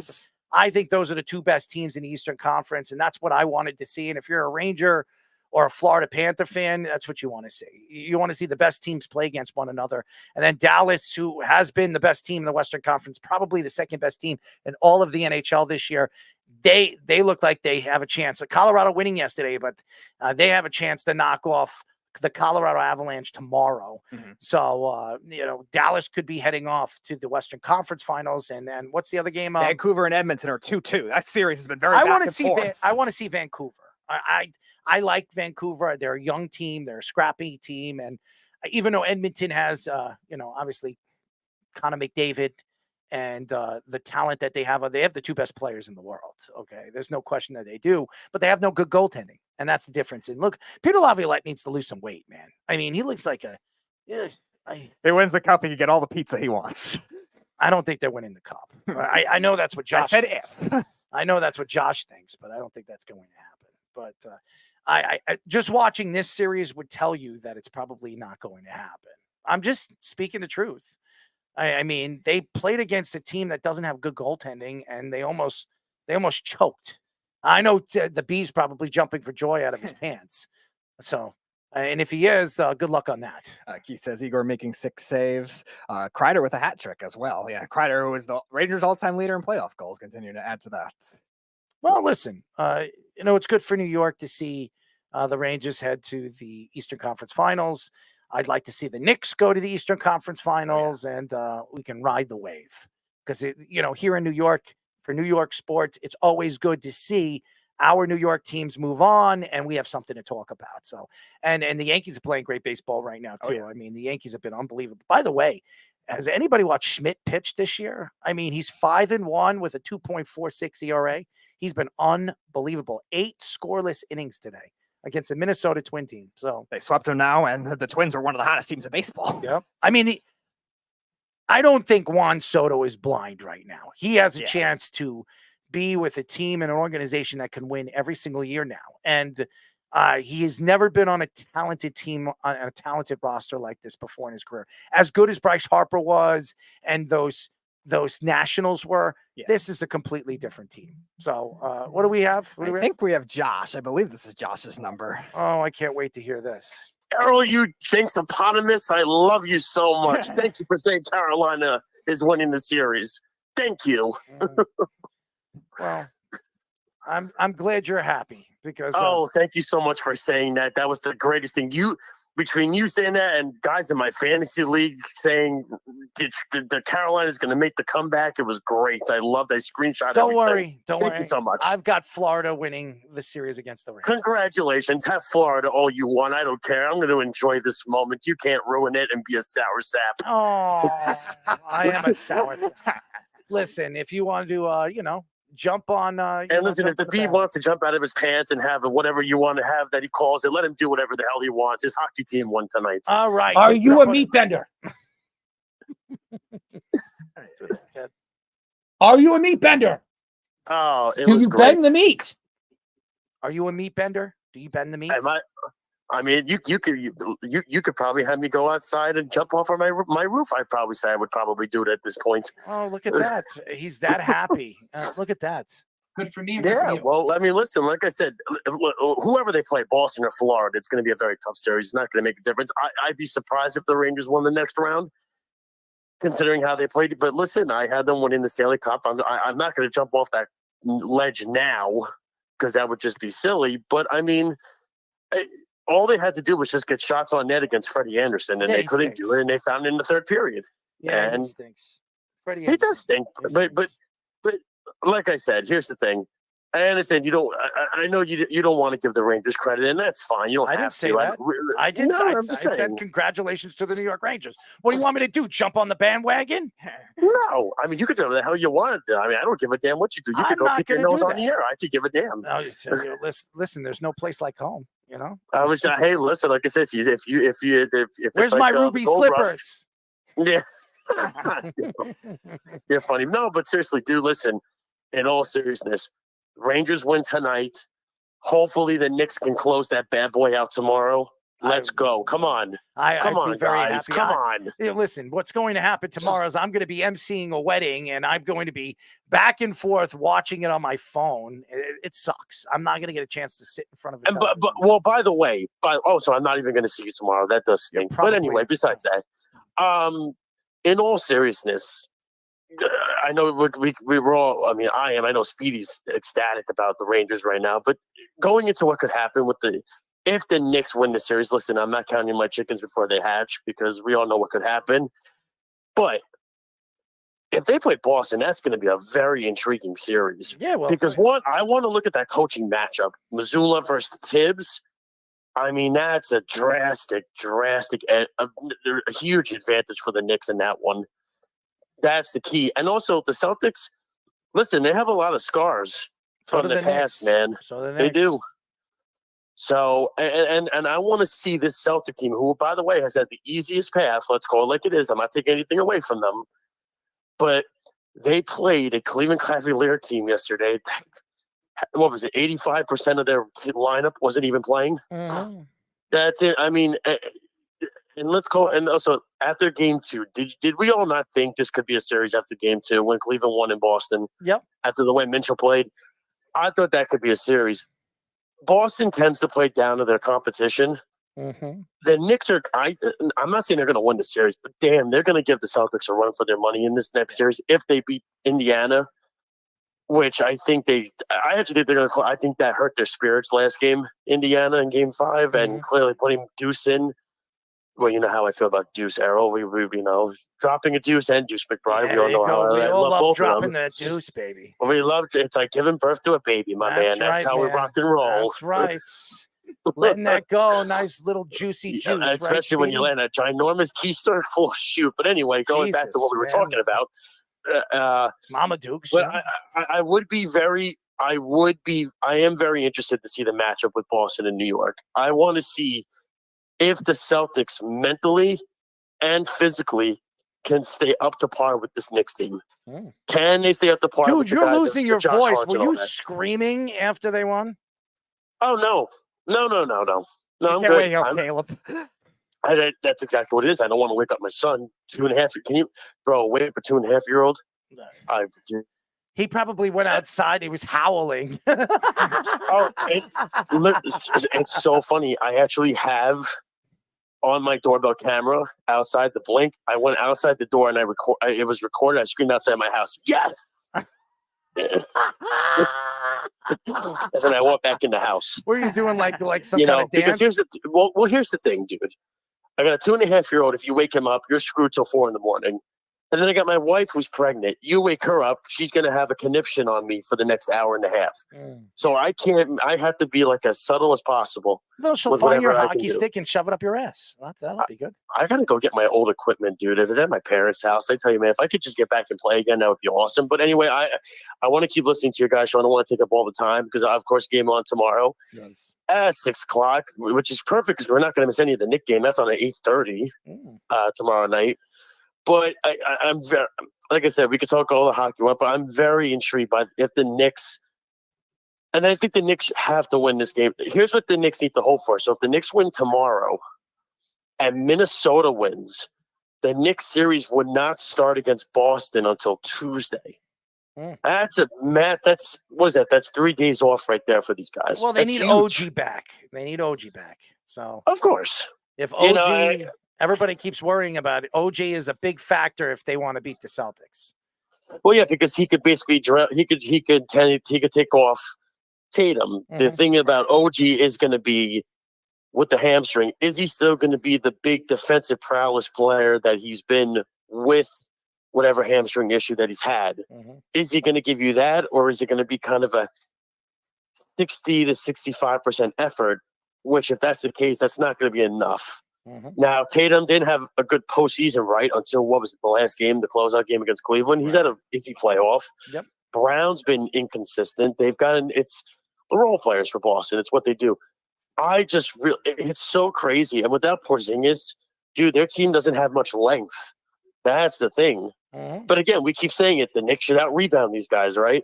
They should have been killing Indiana on the boards. They didn't do it the first few games. Well, the Knicks are playing small. They lost a bunch of players. They lost Mitchell Robinson. He's out for the playoffs. They don't have Julius Randle. They don't have Bogdanovich. They don't have the Julius size. Randle anyway. You should be thrilled. Well, they don't have their size, and that's a big problem for the New York Knicks as well. I mean, the Knicks are playing small in this series against Indiana. So, and that's why, and Hartenstein's been the big factor for this team. If Hartenstein keeps playing the way he is, the Knicks could be very, very well, very look at it in last game. Look at it in last game. So Hartenstein had how many offensive rebounds? What was it? 13, I think it was. Yeah, Speedy which tied a Knicks record with Charles Oakley. So the Knicks, I believe, had, if I'm not mistaken, 29 more shots than the Pacers did. That's massive. Oh yeah. When you look at that, that's not some small potato little number. It's not 8 or 10 shots. That's 29. Did you know that potatoes have nicotine in it? Did you know that? Really? Yes. I found that out today. That was the first fresh time. Idaho ones. That's that's definitely a question that I can ask somebody, and they probably don't know. I'm just curious if it's the fresh Idaho ones. I'm intrigued, and tell me where they are. What did you say? Send him the Snow too. He'll love that. Hey, they might like that too. I can't hear. Oh no, wait, no. Snug's a weak guy. He's not a nicotine guy. Never mind. 15 grams. 15 grams of nicotine. There you go. It's just, but like I said, that was even you have to admit that before I go, that was one of the. Dude, I thought 3-1. So it was 2-0. It's then 3-1. Like they scored the goal, 2-1. Then Carolina scores a minute later, and they're dead. I'm like, they're cooked. They're so done. This is going back Saturday night, 8:00. It's going to kill me. This team has no heart. They're gutless. I call Jacob Trouba a clod on Twitter.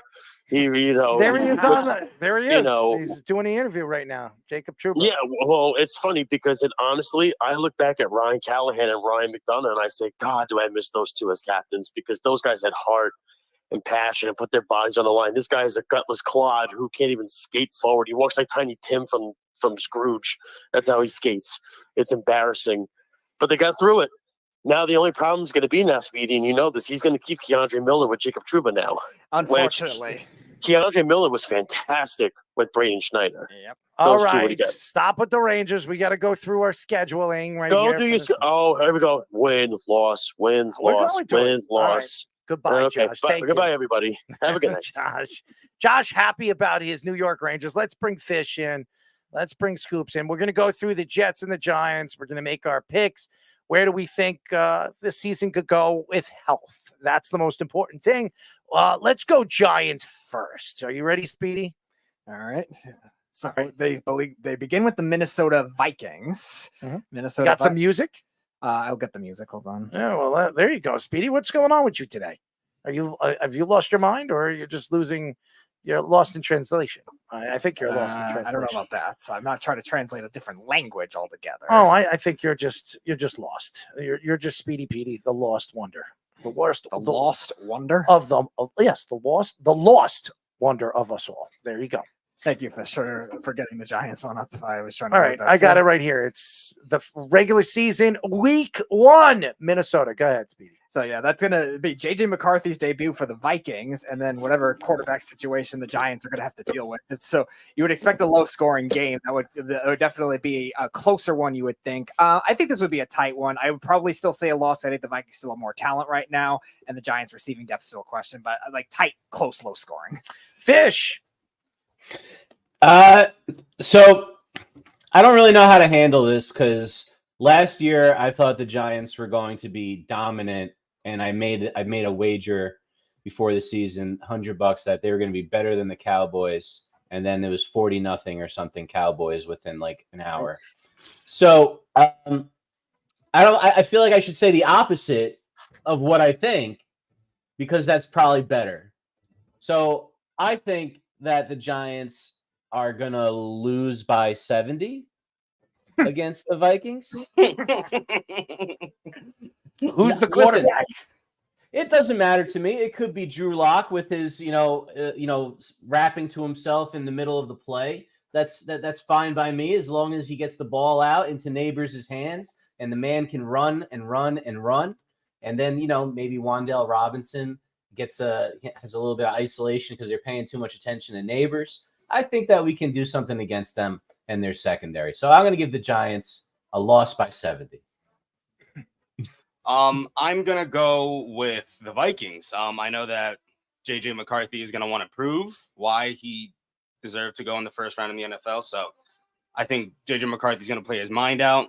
I think the Vikings, like Speedy you mentioned a little bit, they just have a little bit more talent than the New York Giants as of right now. And also, like you mentioned, with the health of Drew Lock at quarterback and their wide receiver room being questionable, I'm going to take the Vikings for game 1. First of all, it's in New York. It's not in Minnesota. And again, I think that the Giants are a better team. I don't know who the quarterback is. JJ McCarthy going to win the job? Or are they going to start one of their veteran quarterbacks? Sam Darnold. Sam Darnold. Maybe he wins the job. I don't know. I do like some of the moves that they made in the offseason, but again, none of them are Kirk Cousins. And Jefferson is going to be a shell of himself. I like the Giants in this game. I think the Giants win the game. I think the Giants have Malik Neighbors. I think Malik Neighbors, as long as Daniel Jones will be back sometime this year, that is the most important presence to the New York Giants' success as far as I'm concerned. But even with a backup quarterback, I think that they have enough to win this game. So I have the Giants winning this game. All right, so we go week 2 at Washington. I like this as a win for the Giants because I think Washington's still trying to figure more things out, especially on defense. They did have a good draft. They really didn't address their front seven a lot. So even the Giants' offensive line moves that they could have, I don't know if Washington has the pass rush help to be able to do that. Another rookie quarterback, Jaden Daniels, who I do think plays well, but I think the Giants with the speed on the edges will be able to make it harder for him. So I like a win for the Giants here. All right. I'm not going to mess around anymore. I'm just going to tell you straight up. This one is a big win for the Giants. This is going to be where you see Brian Burns have his first large game as a member of the Giants against the vaunted offensive line talent of Bobby Johnson. I have a feeling that Dexter Lawrence is going to occupy a lot of blockers. They are going to have to solo up and just chip every once in a while on Burns, and that'll make Thibodeau one-on-one with their shittiest linemen. I like that, and I think Bobby Okereke, who we really haven't talked about much, is a really great player. And it's really look, you look better when you have a nose tackle like Dexter Lawrence in front of you as a middle linebacker. But it doesn't take away the fact that this is a sideline-to-sideline guy. He makes great reads, and he, after the first couple of weeks of trying to figure out Wink's weird-ass system, he dominated the whole year. Now, I know it's a new system, but if it's a 4-3, that's more, or like a 4-2-5, that's more of a traditional inside linebacker position. It shouldn't be that hard. I like the Giants to win in a big way. I think Washington's going to be absolutely terrible and have the first overall pick again next year because I think Daniel's going to get rid of that line. Washington is the Giants' punching bag, basically, and it's been like that for quite a while. So I'm going to go with the Giants only also because, like you said, or like you were saying, Fish, I do see Brian Burns having a good game this this game against Washington. Also with Kayvon Thibodeau, he's had a pretty good games. He's averaged at least like 2 sacks or a sack or more against Washington when playing. So having Brian Burns on the line there to help him get up at Jaden Daniels' face is definitely going to help. I'm going to take the Giants in this game right here. Remember, they're going to Commanders Field. I think Washington's a lot better than you guys think they are. Daniels is a good mobile quarterback that can move inside and out of the pocket. Everybody keeps talking about the Giants defense and Dexter Lawrence getting at Jaden Daniels. Jaden Daniels is going to have the speed. He's going to have the ability to throw on the run. And I like some of the weapons that they've added in the offseason. I think the Commanders are going to be explosive this year. And their defense played very well in the second half of the season. So I like the Washington Commanders winning this game. The Giants and Giant fans are going to be so excited about week 1 and beating the Minnesota Vikings and then fall off the beat wagon. And I mean the beat wagon because Speedy's going to beat his meat or whatever the hell he's going to be doing as the Commanders win this game. So I have Washington winning week 2 and game number 2 for the New York Giants. All right, week 3 at Cleveland. I think this is a letdown spot here. This is a tough matchup. I know I'm not as high on the Browns as like the other teams in the division getting better this offseason, but the Browns are still a really good team, really good offensive line. I think it's going to make it very hard for this Giants team and Jim Schwartz defense. I think this will be a blowout. This is not a good matchup for the Giants, to put it mildly. You know they're just going to put Myles Garrett on wherever Evan Neal is playing. You know that's what they're going to do. Because why wouldn't you do that? You can move them around inside on the line. You're just going to make them completely miserable, mess up whatever scheme they have. And then they're too deep on the offensive side. Look at what they did last year with like 7 quarterbacks and a 39-year-old Flacco. If Deshaun Watson can improve even to a league average quarterback, this team's going far this year. I don't think the Giants have much of a chance. Yeah, I mean, it's not even a question, honestly. I think the Browns are, of course, the better team. And also with Stefanski, the amount of audibles, like his ability to audible at the last second and fill in these guys for certain spots or whatnot, it's pretty remarkable. So whatever situation they have at quarterback, honestly, kind of trust Stefanski to fill in those shoes going into the game against the Giants. So I have the Browns winning this game by a lot. I have Cleveland winning this game. Obviously, it's in Cleveland. Cleveland's a good home team. They can run the ball. Nick Chubb will be back this year. He's going to have a lot to prove after that horrible injury that he had. It definitely screwed my one of my fantasy teams up. But I like Cleveland in this game. Deshaun Watson will have a better year this year. I expect him to be pretty explosive. I think the weapons that they added a wide receiver in the offseason that I really do like. I think that they're going to be fun to watch. I think their defense is one of the best in the league. They were the number 1 defense in all of football last year. I think they'll be a top 3 defense, top 4 defense in the NFL this year. Cleveland will win this game. I don't know the score, but give me Cleveland in this game. All right, week 4, NFC East game on Thursday night against the Cowboys. I'm going to use the West philosophy here. NFC East type games are going to be closer than you think, especially in prime time too. Very ugly type games. I think the Cowboys win, but the Giants will keep it close. Yeah, I'll keep this one short and sweet. I don't like the Giants on a short week coming off of a physical game against the Browns. I'm taking Dallas in this game. Yeah, the Giants are Dallas' punching bag as of recently, so I'm going to go with the Giants. Dallas in this game right here. It's in MetLife, and I think this could be the return of Daniel Jones. If Daniel Jones does come back in this game, I think it depends if Daniel Jones plays in this game or it's somebody else, but if Daniel Jones plays in this game, I have the Giants winning this game. I think they beat the Dallas Cowboys at home. If Daniel Jones don't play in this game, I have Dallas winning this game. It's back and forth. I don't know what to expect with the Dallas Cowboys. They don't have much of a running game. They bring Ezekiel Elliott back. I question that move. There's a lot of questions I have for the Dallas Cowboys all season long. Going into the offseason, they didn't have any money to go out and bring in some good free agents. That's been a big problem for them. They lost an offensive lineman. Smith goes to the Jets. That's definitely going to affect them this year. And I think the Giants could, have their way with the Dallas Cowboys offensive line this year. So a lot of questions with the Dallas Cowboys. So if Daniel Jones plays, I have the Giants. If Daniel Jones don't play, I have the Cowboys. All right, week 5 at Seattle. This is where I think Daniel Jones will return. I think off a longer week. And I think the Giants could actually win this game because Seattle's home field has not been as drastic as it has been in previous years. Seattle's had some issues on defense, especially up front too. I think the Giants steal one here. I'm not a huge fan of the Seattle Seahawks right now. They are changing a lot of things. By the time we get to week 5, I don't know if they're going to be, let's just say, organized enough to handle the chaos that is Motor Singletary running through that defense, that Swiss cheese defense, to the tune of 125 yards and 2 Could you just TDs. tell us? Give me the Giants. Jesus. Go ahead. Yeah, Seattle's defense has been pretty bad, and what is it? I know that this is about to be like Geno Smith's like third time. If Daniel Jones is playing here, this is about to be his third time matching up against Daniel Jones while he's been with the Seahawks. But I don't know. I feel like Daniel Jones, if this will be his return game, I feel like he's going to need to prove it. He's going to need to go out and do a win. And like I said, their defense is really not all that good. So I'm going to go with the Giants. First of all, I love what Nick Jigba did the last year in the second half of the season. I think he's going to be explosive this year. And DK Metcalf, if healthy, good luck trying to defend him. I don't care who you have on him. The Giants could do whatever they want and say whatever they want. I don't think they stand a chance. They have to go all the way across the country to Seattle on a 4:00 game. It's probably raining. It's probably pouring. It's probably cold. Give me Seattle in this game. All right, Sunday night at home against the Bengals. Another one I think will be a blowout. I think the Bengals have too much receiving depth, even if T. Higgins, the questions with him, but it seems like they're going to keep him from everything I heard. So I like Bengals blowout here. So I actually have an interesting theory about this game. I think this is going to be a shootout. I like the Sunday night game at home. I like the fact that I looked at the defensive depth chart of the Bengals, and I think they mostly stink. I think the Giants are going to be coming off that big win in Seattle, coming back east with a lot of confidence.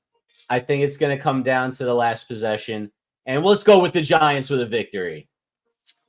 Actually, the opposite, Speedy. I have the Giants possibly getting away at the last second here. I know, like you said, their wide receiver depth is a lot better than the Giants is, but I don't know. Going like Fish said, going off a big win against the Seahawks, I feel like they know how to. I feel like they have a good game. They'll have a good game plan against the Bengals, and also a day before my birthday, so we're gonna wish for the Giants a Giants win here. So Giants, give me the Giants. Not a chance in hell. The Giants are not winning this game. National televised game, Cincinnati Bengals, Joe Burrow healthy. I think they're going to put up a lot of points against the Giants defense.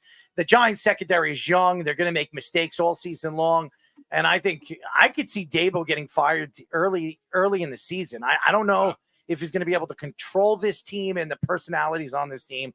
And I just like Joe Burrow. I love the weapons, Jamar Chase, and even all the weapons that they have on the outside, Higgins, and no Boyd anymore. He's no longer there. He's with Tennessee, I think. Yes. So back with his own quarterback. Still coach. Explosive team that could put up points, and I like Cincinnati in this game. Give me Cincinnati. All right, week 7 against the Eagles, another one that I spell blowout. The Eagles dominated the Giants. Besides that one Christmas Eve game last year, this is a blowout to me. Eagles.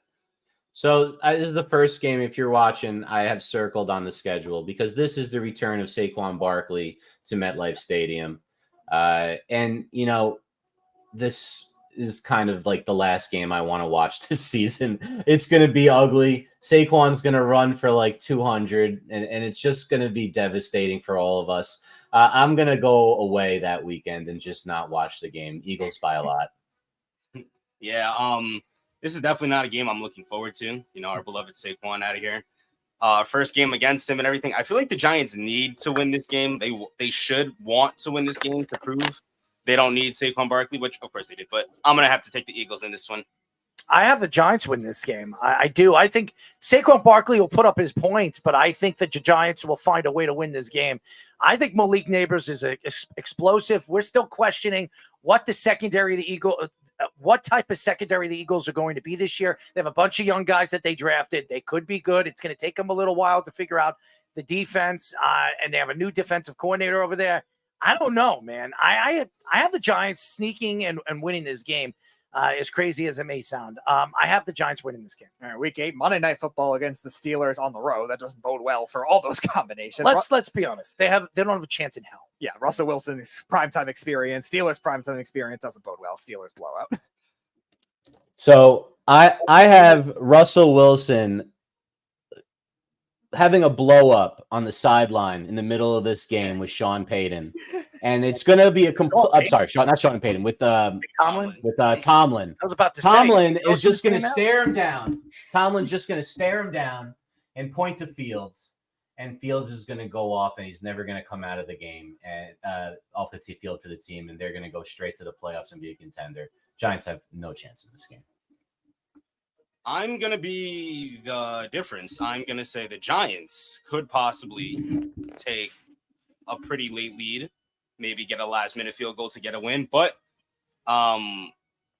we do know that the Steelers, they did make some pretty good moves in the offseason. But I don't know. I'm going to go with my Giants on this one. I like the Giants. Not a chance in hell. Not a chance in hell they win this game. I mean, Pittsburgh's defense is ridiculous. I mean, from top to bottom, secondary, front seven. I mean, this is probably, if not the best defense in football, one of the top four. I mean, you could argue the Jets, San Francisco, the Lions. I wouldn't even say the Lions. Maybe the Eagles, the Ravens. I mean, those are the 4 or 5 top defenses. This is one of them. I have Pittsburgh winning this game, and I think this is the first blowout where the Giants are just going to get romped around with, and it has nothing to do with Russell Wilson either. All right, we're at the second matchup against the Commanders. This one at home. This will be more a high-scoring game. I think Jaden Daniels will be more established at this point. I think that kind of scenario benefits Washington. So I'll take Washington in a tight, high-scoring game here. I really think this is the best part of the schedule for the Giants. They've got 2, lesser opponents in a bye week, and then they come out with Tampa. And, I'm not 100% sure that Baker's going to be able to do it. So this is like a good 4-week stretch before they get to Thanksgiving. Give me the Giants against the Commanders. I don't think Jaden Daniels is going to be healthy at this point in the season. I really think that he's a real injury risk with the lack of protection they're going to have and the fact that he's took some massive hits in the SEC. I don't think he protects himself all that well. And in the NFL, that doesn't bode well, especially if you have a bad offensive line. Middle of the season, I'd be shocked if he plays a full season this year. And I think the Giants might end up facing some crappy backup here and kill him. Once again, like I said, I think that the Washington is completely the Giants' punching bag. They're the only ones that make the team look like an actual football team. And after their first win against the Washington Commanders, I'm going to have to take the Giants once again. I had the Giants winning the first Washington Commanders game. I have them losing right. I had you had Washington. I have the Giants winning this game. So the Giants will win Week 9 against Washington in MetLife. So I have the Giants. Oh, I know you have this one circled, Fish. This is the Brian Burns revenge game. Let's get to the point. Let's move on. Giants win this one. Close, ugly. I didn't circle it for Burns. I circled it because it's at 9:30 in the morning in Germany, this game. Some little kegs and eggs or something like that for us to watch. Come on, we got to get through this. Giants are going to win. This is the good part of the schedule. Let's go. I'm going to go with the Giants. I think the Giants are the better team. Yeah, the Giants are going to beat the Panthers are the worst team in the league right now. All right, Week 12 off the bye week against the Bucs. Closer than expected, but still a loss against the Bucs. I like the Giants. I think this is where they find their stride. I think it's going to be a close game because I think Baker Mayfield's a real good player, but I don't think they got much better, Tampa. In fact, I'd argue they're not better. So I think the Giants are going to be able to take them here. Close game. I'm going the opposite. I'm going to have to go with the Tampa Bay Buccaneers with this game right here. They don't have their offensive coordinator. He's now with the Panthers. I like the Giants in this game. I think they beat Tampa. All right, Week 13 on Thanksgiving, again, against the Cowboys. Again, closer than expected, but the Cowboys usually find a way to win. Give me the Cowboys here. Thanksgiving, nothing better than to go into Jerry's world and beat their ass. Let's go. Giants on Thanksgiving against the Cowboys, taking it home. I have the Cowboys completing the sweep this year and taking the Giants 2-0, 2-0. So give me the Cowboys. I have the Cowboys winning this game. All right, Week 14 against the Saints at home. I'll give the Giants this win, too. Dennis Allen has not been a very good head coach. I think the Saints will have some turmoil at this point. Give me the Giants here. Yeah, I agree with you, Speedy, on that one. I don't know if Allen makes it through the season as a coach either. I think the Giants are going to take this game. Unfortunately, I think this is the end of the good part of the schedule for them. The Saints did make a lot of good defensive pickups, but like you guys were saying, I even think Dennis Allen could be fired by this point. So, yeah. I mean, give me the Giants. I got the Saints in this game. All right, Ravens. I don't think anyone expects us to win here. I'm going to go Ravens. Big blowout here. Yeah, no chance. Yeah, it's a Ravens win. Easily Ravens win. I got the Ravens. All right, Week 16 at Atlanta. I'll take the Falcons in a closer than expected one. I think the Giants defense keeps it close. Giants were able to beat Kirk Cousins in the playoffs a couple of years ago now. I think they could still beat them now, especially maybe there's some turmoil. Maybe Penix is, there's some stuff going on. Let's give the Giants this one. Tough match. I think that the Falcons are going to win this one right here. I got the Giants in this game. All right, week 17 against the Colts. I'll take the Giants in this one, too, at home. I mentioned I think it's a better scheme for running quarterbacks. I don't know what Richardson will be. We'll see, but give me the Giants. Yeah, Steichen's really good. And Richardson, if he's back and he's better like everyone thinks he's going to be, this could be a real surprise team this year, the Colts. I'm taking the Colts. Yeah, I'm going to take the Giants, actually, only because I don't really know what the status of Richardson is going to be, so... What is it, Giants right now? I've got the Colts. All right, and last game of the season, week 18. Philadelphia. I'm going to take the Giants because the Eagles will clinch the division by this point. I think you're right, Speedy. This could be one of those games that always happens last week of the season where one team needs it, the other one doesn't. I think Giants are going to play against a bunch of backups. They're both going to need this, and I have Philadelphia. They have been splitting a lot with the Giants in the past 2 years, so I'm going to take the Giants on this one. Philadelphia. Finishing off the season. Philadelphia. That's what I got. All right, the Jets schedule. Let's go. Let's get through this pretty quick so we can. All right. Well, we mentioned on yesterday's show, they open up against Aaron Rodgers' worst nightmare in the San Francisco 49ers, and a lot of 49ers ties here. So I'm going to take the Niners here. Sorry. The Niners apparently have the easiest schedule in football after going to the Super Bowl. If Aaron Rodgers is coming out strong, he gets to go against the guy that came out that were in the Super Bowl last year. I don't think they're going to have it. It's 49ers. I feel like the Jets can make it close, but the 49ers are just such a good team, so I'm going to go with the 49ers. I think that Aaron Rodgers has a lot to prove on national television. He wants to go out there and give the Jets a big win and really have something to talk about. I think the Jets win this game, and not only do I think they win this game, they're going to put a lot of pressure on Brock Purdy and maybe knock him out of the game. Give me the Jets in this game. I think the Jets will win this game. All right, week 2 on the road against Tennessee. I think the Jets do win this game, but I think it's closer than expected. Titans have a lot of good pass-catching running backs to the Jets' weakness on defense, but give me the Jets. I really don't like anything Tennessee's front office has done in a bunch of years, getting rid of Vrabel and trading away trading away A.J. Brown. Just terrible. The Jets are going to take this one. I don't think they're going to be any good. I think Will Levis can make it close. I mean, I know, like Fish said, they haven't made a lot of good offseason or like moves in general. I think they made a lot of good offseason moves. They have a lot of good wide receivers. They have 3 of them now. I still got I got the Jets in this one right here. I have the Jets winning this game anyways. It doesn't matter where it is. And the Jets, their first 2 games are away before they head home. So I think the Jets go 2-0 right now. And I think they head home against New England, which is not a happy thought. Okay. But it's Thursday Night Football. It'll be Drake Maye's primetime deput if he's even the starting quarterback, we'll even say. So I like the Jets here in this one. In a closer than expected game, Patriots defense will keep it close. Apparently they say the Patriots have the hardest schedule, which means the Jets must have one of the hardest ones too, since they play the same teams for the most part. Yeah, it was something like I don't know, but it was definitely one of the worst for sure. But I know for a fact that Drake Maye is a rookie. And they're going to go through a lot of lumps this year. That Patriots team isn't going to win a lot of games, even with that new head coach. The Jets should win this game. So actually, Fish, it's that the Patriots and Titans are the only 2 teams this year to be favored to the underdog or the underdogs for every single one of their games. I don't know if that's what you're referring to, but I got the Jets in this game here. Like I said, the Patriots, they're favorites. They're underdogs in every single one of their games. So I'm going with the Jets. I think this game will be a lot closer than people think, and it's just because it's the New England Patriots. But I got the Jets, and I think the Jets will be I think the Jets at this point will be the only AFC East undefeated team. So I have the Jets 3-0 going into week 4. And week 4 against the Broncos, the spells blowout. Give me the Jets here. I don't trust Sean Payton and Bo Nix to win this game, so go with the Jets. Yeah, the Jets are the better team. I'm going with the Jets. I got the Jets. All right, week 5 in London against the Vikings. I'm going to say this one for Minnesota. Like Hawkinson, I think is a tough matchup for the Jets, and Aaron Jones too. Give me the Vikings here in a tight one.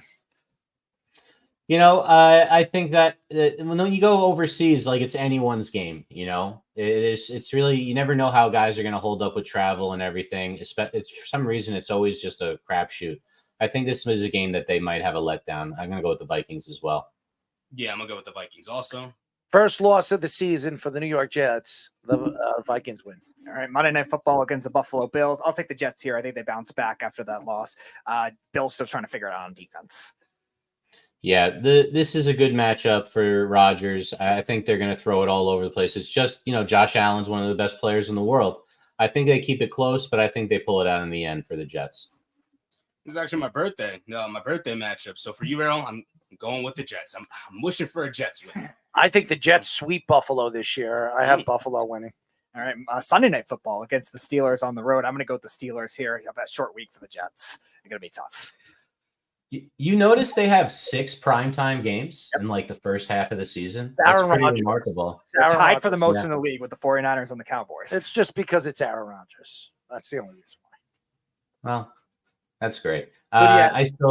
I agree. I think it's going to be, you have one less day to prepare. It is prime time.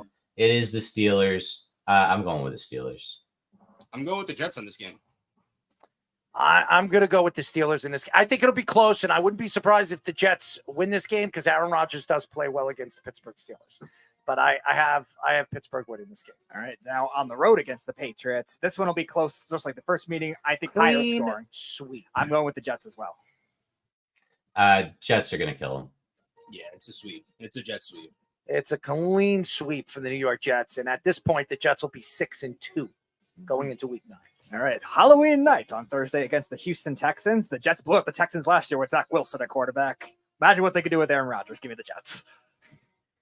I don't know, man. I really like the Texans this year. I'm very curious to see how they are in year 2. We saw how good they were in year 1 with Stroud.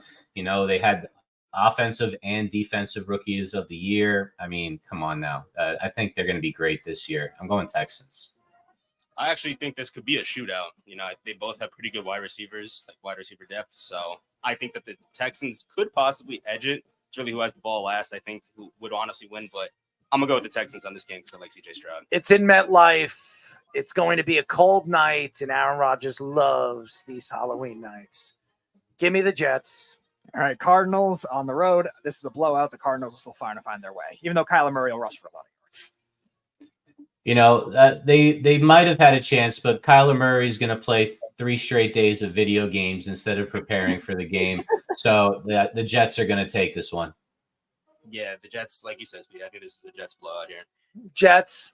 All right, so then they go back home to take on Indianapolis. This, I think, will actually be a tough matchup because Anthony Richardson running, the Jets do struggle against running quarterbacks and pass-catching running backs. So I'm going to take the Colts in the upset here.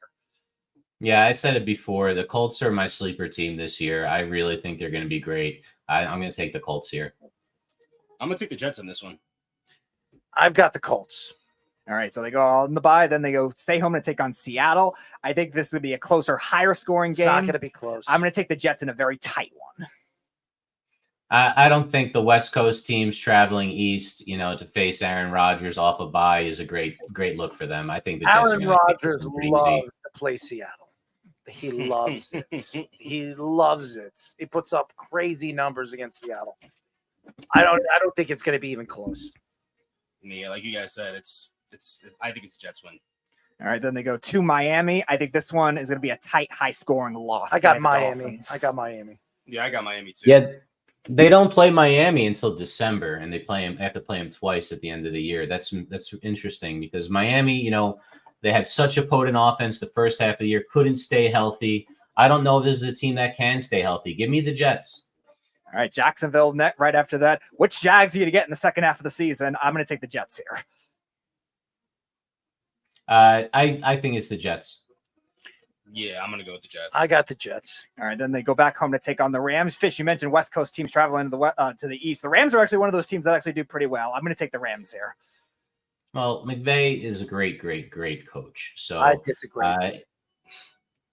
There's a lot of people that have come from his tree and things like that as well. He might be kind of awkward. He had an interesting podcast he did a few years ago that I listened to. I thought he. The only thing good about him is the woman that he's married to. Well, that's definitely true. Now, and good for him. I do think it's going to be a tight game. I think the Rams are going to be much improved, but I do think the Jets will squeak this one out. I think it could be close, but I do think that the the Jets could possibly win this game. I think the Jets win the game. All right. At Buffalo, week 17. This will be close, higher scoring. Give me the Bills in a tight one. This is going to be a game that I think both teams are going to need. The Bills are probably going to be behind the Jets in the standings at this point. I think that the Bills need this game a little bit more, and they're going to get the upset here. Yeah, the Bills definitely do. Like late in the season, the second game of the season, if we're talking clinching scenarios, I think the Bills would need this win, so I'm going to go with the Bills. I got the Bills not. I got Buffalo getting swept by the New York Jets. And lastly, against the Miami Dolphins at the end of the season, Miami, this is usually the part they fall apart in the season, so I'm going to go with the Jets here. You know, this could be for a playoff spot right here, this game. This could be a really big-time game, and you've got the big-time quarterback in Aaron Rodgers. You got to believe he's going to come through here, Aaron Rodgers and the Jets. Yeah, like you said, this could be a clinching scenario, and Tua and the Dolphins have proved they're not good at clinching anything, so I'm going to go with the Jets. The Jets already have the division. Tyrod Taylor will win this game and knock off the Miami Dolphins. The Jets will win, and the Jets will end the season 13. What is it? 13-4. That's what I think. They win 13 games this year. They lose 4. That's what I think. I as long as Aaron Rodgers is healthy, this team is going to win 13 games this year, and they're going to be out to win the AFC. I think they'll be the 1 or 2 seed, the New York Jets. Yeah, 13 wins would definitely get you there. Yeah, I think that's where the Jets will be this year, and they'll be the talk of the town. Them in Kansas City, you can go either or with them. So I do think this is going to be a fun year for the Jets. Not because I'm a Jet fan. I just think that they're so talented. If Aaron Rodgers stays healthy, I expect that. All right, boys. What we could do quickly is I've looked at the schedule. I'm sure you all looked at the schedule. Give us your quality guess of what these teams' record is going to be at the end of the season. Okay. We'll start off with Baltimore. Speedy. I'm going to say 12-5. Fish. I think they're 13-4. I'm going to say 14 and what is it? 3? Yeah, 14-3. I'm going to say 12-5. The Bengals. 12-5 as well. 10-7. I'm going to go 11-6. 11-6. It's going to be a tough division. Cleveland. They drop off a little bit this year. I'm going to say 9-8. 11-6. I think they could be a Could be 3 playoff teams in that division. 10-7. Pittsburgh. 11-6. 10-7. 12-5.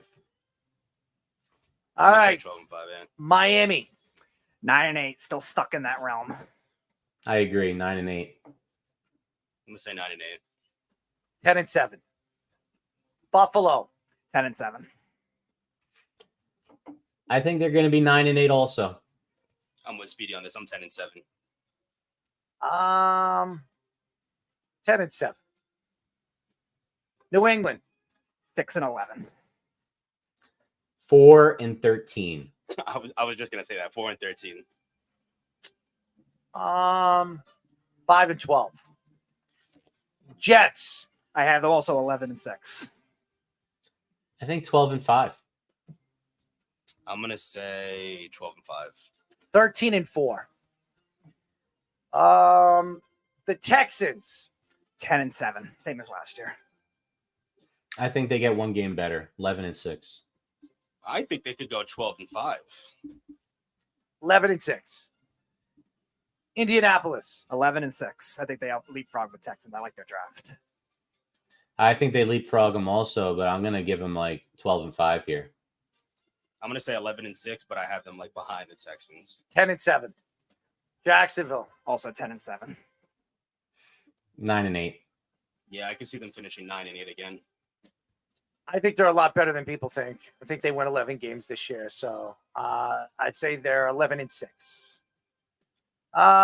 Tennessee Titans. 6-11.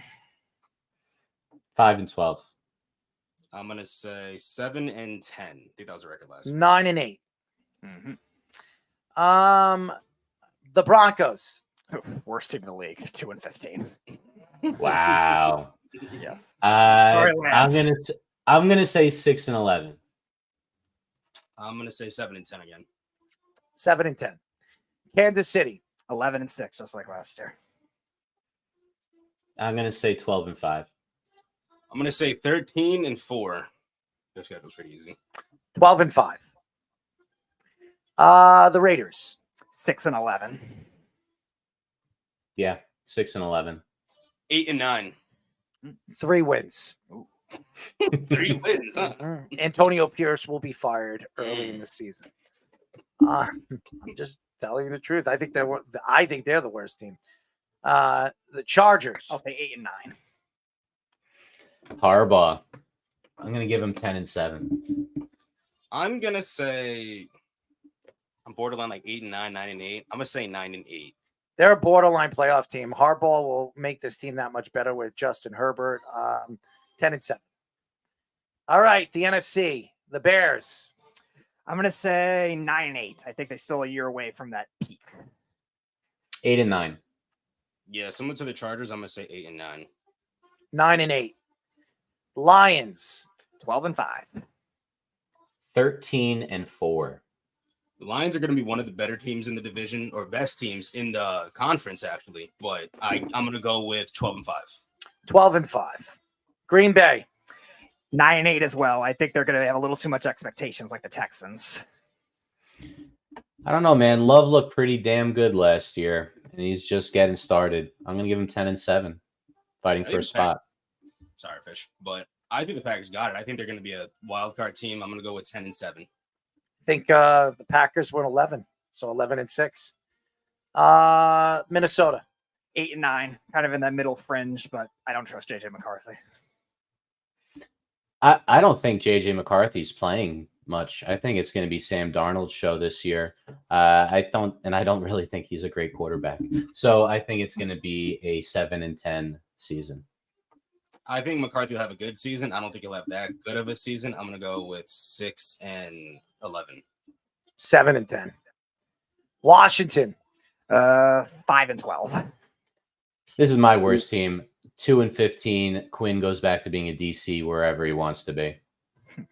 I think Washington could only get like 3 wins. So 3-14. Washington's much better than you guys think they are. I think they win 7 games. I think Jaden Daniels is a star.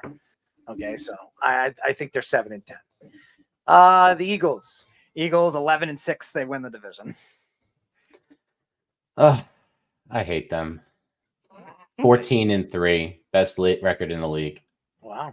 I'm going to go with 12-5 Eagles. I think they win 12 games. I think they're 12-5. Giants. 6-11. I'm going to go 8-9. I'm with Speedy on this. Their schedule is 6-11. It can variate. I think they win 7-10. And by the way, Dable gets fired. And so does Joe Shane. So Dallas. 9-8. They drop off a little bit, losing a lot on defense. Yeah, I agree, Speedy. I think they're going to go 9-8. I'm going to make it 3 and go 9-8 with the Cowboys. Dallas hasn't lost any less than 10 games. I think they will win 10 games. I think the Dallas Cowboys win 11-6. Tampa. About the same as last year, 9-8, I'll say. Yeah, I don't know if they've gotten much better. I'm going to say 9-8 as well. I think they could go 10-7. I'm going to go with 10-7 the Bucks. I think they got worse. They don't have their offensive coordinator. I think Baker Mayfield will have problems. 8-9. The Saints. This one will be a fall off badly. I'm going to say Dennis Allen gets fired. 5-12. They start trading basis. Yeah, I think you're right about that, Speedy. I'm going to say 6-11. I'm going to say 6-12. I'm at 6-11. I think they win 7 games, 7-10. The Panthers, 4-13. You mean, is Bryce Young that terrible? No. Are we sure, though? Are we sure? I think he's going to he has get a better. breakout year this year. I think so, too. I think they're going to be a little better than people expect. That still doesn't mean they're going to win a lot of games, but I'm going to give them 6 wins, 6-11. I don't think the Panthers are going to win that many games. I'm going to go with 4, maybe. I'm going to go 4 wins. I think the Panthers win 6. Atlanta, 10-7. Yeah, I think that's like the magic number for Captain Kirk over there, 10-7. I'm gonna go 10-7 as well. 9-8. Arizona, 5-12. I like Murray, to be honest with you. I think he really is a good quarterback. He's short, but if he can get out of the pocket and look downfield, he now has two better receivers. I'm going to think they're going to do a little bit better, but still not going to be enough to get over 500, 8-9. I'm going to say 5-12 for the Cardinals. Another team that I don't know what to expect with them. I like Kyler Murray too, and I also like Marvin Harrison Jr. I think he's going to be very explosive. I think they're going to steal a couple of games. I think they win 6. Seattle, 7-10. I don't love the head coaching hire. Their defense is still a lot of question marks on it and injuries. Yeah, I don't think Geno Smith's trending in the right direction right now either. I think they're going to be a 7-win team. I'm going to say 7-10. 6-win team. San Francisco. Still number 1 seed in the NFC for me, 13-4. Wow. You know, every time a team loses the Super Bowl, there's always a drop off the next year. It feels like, it's just such a deflating experience. I think they're going to fall back a little bit into the pack. Purdy might regress a little bit. Let's go with 10 wins for them. I think they win 11 games. I think they're going to be good. I expect them.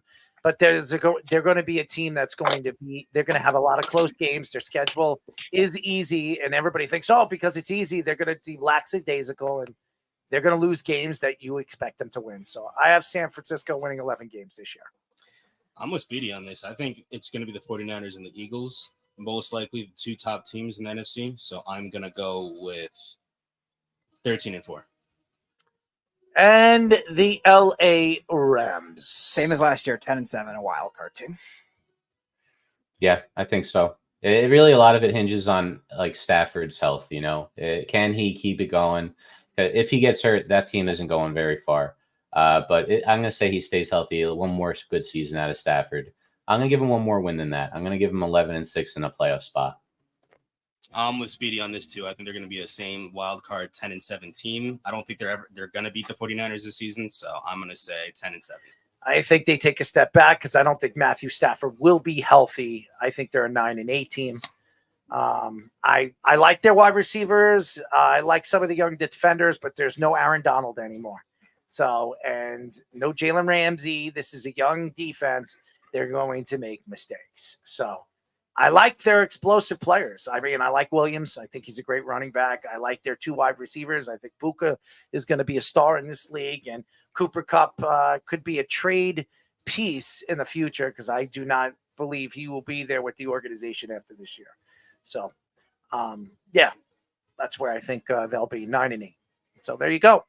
Those are our choices. Those are our picks, ladies and gentlemen. It has been a great show. Really, thank you to Marcus Harper. He was fantastic. And Jack Sperry. Thank you to Derek Mountaineer Mountain for joining us as he's trancing and prancing. The Rangers, congratulations to the New York Rangers. They should be happy. Stop it with your, poking at your hat. I mean, seriously. Chris Kreider, man. That's right. Hat trick for Kreider in a pivotal Game 6. That's a pretty big deal. Sounds like Mark Messier. I mean, I don't know about that, but I love it. But it does sound like that. I mean, if you do remember what happened in Game 6, it was to get to a Game 7, but I do remember that. So, well, this is only second round, but I do. I mean, Messier was my favorite player ever, so it's going to be tough to compare. But I love Kreider. Would you take a stick and a keister from him? That guy really was violent with the stick. You remember how Messier would just hook people to the ground and just get away with all these little nasty little. I mean, you love him. So would you take a stick in the keister from him? If it was like one of those this is the only time I ever get to meet him, I don't know. I might have to. Just say you'll. Do you bend the meat? There you go. You got to bend the meat, right, Speedy? This is Fish's question. Are you going to? This is Fish's question. There he is. Focus on Fish. Meat bender. That's great. That's a great. The graphic with the kebab is good though. Adding all those. That's really funny, actually. With the dog jumping around too. That's great. Speedy, can you do any air bending or meat bending? No. He likes to bend.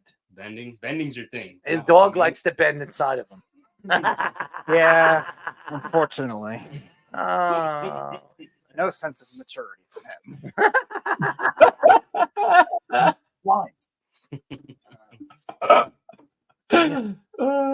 He'll like to bark, right, Speedy? Yes, he does like to bark. How about licking ass? Yeah, unfortunately. Oh, man. Thank you to all the fans out there that tune in every single week. I want to apologize for our craziness, or maybe I won't. But we'll be back on Wednesday and Thursday. In a few weeks, we're going to have a new segment. We're going to be calling it Fourth and Long. We're going to get into high school sports, and we're going to have a new guy on our show that's going to help us out, and Jared Faluzzi. So he's going to be joining us. So it's going to be another segment to our show, a different kind of segment to our show. So stay tuned for that. We're the only show when it comes to high school sports and professional sports that are going to mix a little high school with professional sports. So definitely stay tuned for that. We're going to have some new stuff and new segments on our show, maybe a trivia segment in the very near future. So stay tuned for that too, Speedy. Just keep meat bending, as we all know you like to do. Are you a meat bender? There you go. That almost scared me. I mean, I almost jumped out of my chair. Oh, man. Speedy, I might be bending up for some meat. Willy Whopper, Speedy. No, Willy not Whopper. that. Not that meat. You don't like Willy Whoppers? No. I like Willy Whoppers. Good for you. Good for you. Good for me. You. Good for both of us.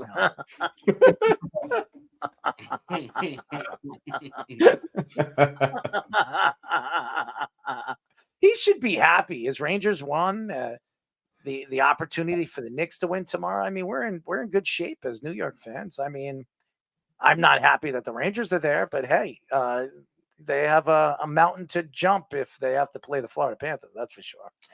So it'll be a great series. I want to see the best hockey. So if that's the best hockey, and I did say the best hockey to watch is the Florida Panthers and the New York Rangers. So if that's what it is, then I'm excited to watch that, because that's going to be a fun series. And I know the Beef thinks he's not worried about the Florida Panthers. You better be. Yeah. So if you're going to sit there and tell me you're not worried, this isn't a regular season, buddy. This is a completely different beast. And I think that the Rangers have not played goaltending like this, in the playoffs. So this isn't Anderson giving up those lame goals. This is Bobrovsky, who was pretty much dancing on his head last year with the Florida Panthers, taking them all the way to the finals. And I think Florida has, they have a thought on winning a Stanley Cup this year after they came up short on a great run. And I think they're the team to be beaten. So we'll see. Anyways, we'll be back on Wednesday, 103.9 FM. Tune in on Saturday at 7 p.m. to listen to me and Speedy. It's going to be a great show, as always. So definitely stay tuned. 103.9 FM. If you don't live here in Long Island, you can go to iHeartRadio at 7 p.m. and listen to us at 103.9 FM LI News Radio. So definitely stay tuned for that. Wednesdays and Thursdays. Any guests lined up? 8:30 on Thursday next week is the only one that is confirmed. Warriors broadcaster Tim Roy will be back on. Oh, I like Timmy. Yes. Timmy's going to be fun. And you guys never get a chance to meet Tim. Tim is a good guy. So, he's going to be watching a lot of bad basketball for the next couple of weeks. It's funny now that you think about it. I remember you mentioning yesterday where you thought Eric Hasseltine and Chris Childs was the same day. It was actually Roy and Hasseltine were the same day, and they know each other. So it actually was an interesting coincidence. That's right. Yeah, I'm interested to hear what Roy's going to say. So I don't think it's going to be good. That's for sure. I would love to hear what he has to say about Draymond Green and his bull crap. I mean, that guy's an idiot, man. Did you guys watch him on TNT yesterday? That guy is an idiot. I mean, when I watch Shaq and Charles Barkley and Kenny Smith, by the way, that show is being canceled. Yep. Yeah, I know. Which is crazy. It's been one of the best shows when it comes to basketball and professional sports. Oh, But I think, it's wait out, it's welcome. They want to bring in a newer panel of guys, and they don't want to pay Barkley, Shaq, and Kenny Smith anymore. I think Kenny Smith was planning to walk away. I've been hearing that Kenny Smith is interested in coaching. So that was something that I've heard too. Some openings up. Yeah. I thought it was something to do with the rights deal, that TNT's giving up the rights or something like that to NBC. some other like streamer or NBC, and that's why the show can't go on. Some streaming They can't pay it because they can't pay it because they don't have as much games and they're not going to take a pay cut, something like that. Yeah. Well, good for them. No more Charles Barkley taking shots at the New York Knicks, so I'm loving that. That's for sure. And Shaq wrestling Charles Barkley. That was or racing Kenny to the board. Kenny. Dude, what the hell is wrong with Kenny Smith? Did you ever see him run? He looks like he's bow-legged. I mean, seriously, it looks like he has a. I don't want to say what he has up his ass, but it looks like he has a stick up there or something. I mean, seriously, anybody can outrun him. Speedy can outrun him to that board. I mean, seriously. But hey, listen. We used to call him the Jet. What happened to the Jet?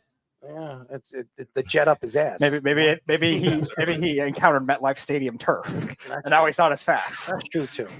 But I think it's a great show, and congratulations for a great run, Charles Barkley, Kenny the Jet, and obviously Shaquille O'Neal and Johnson.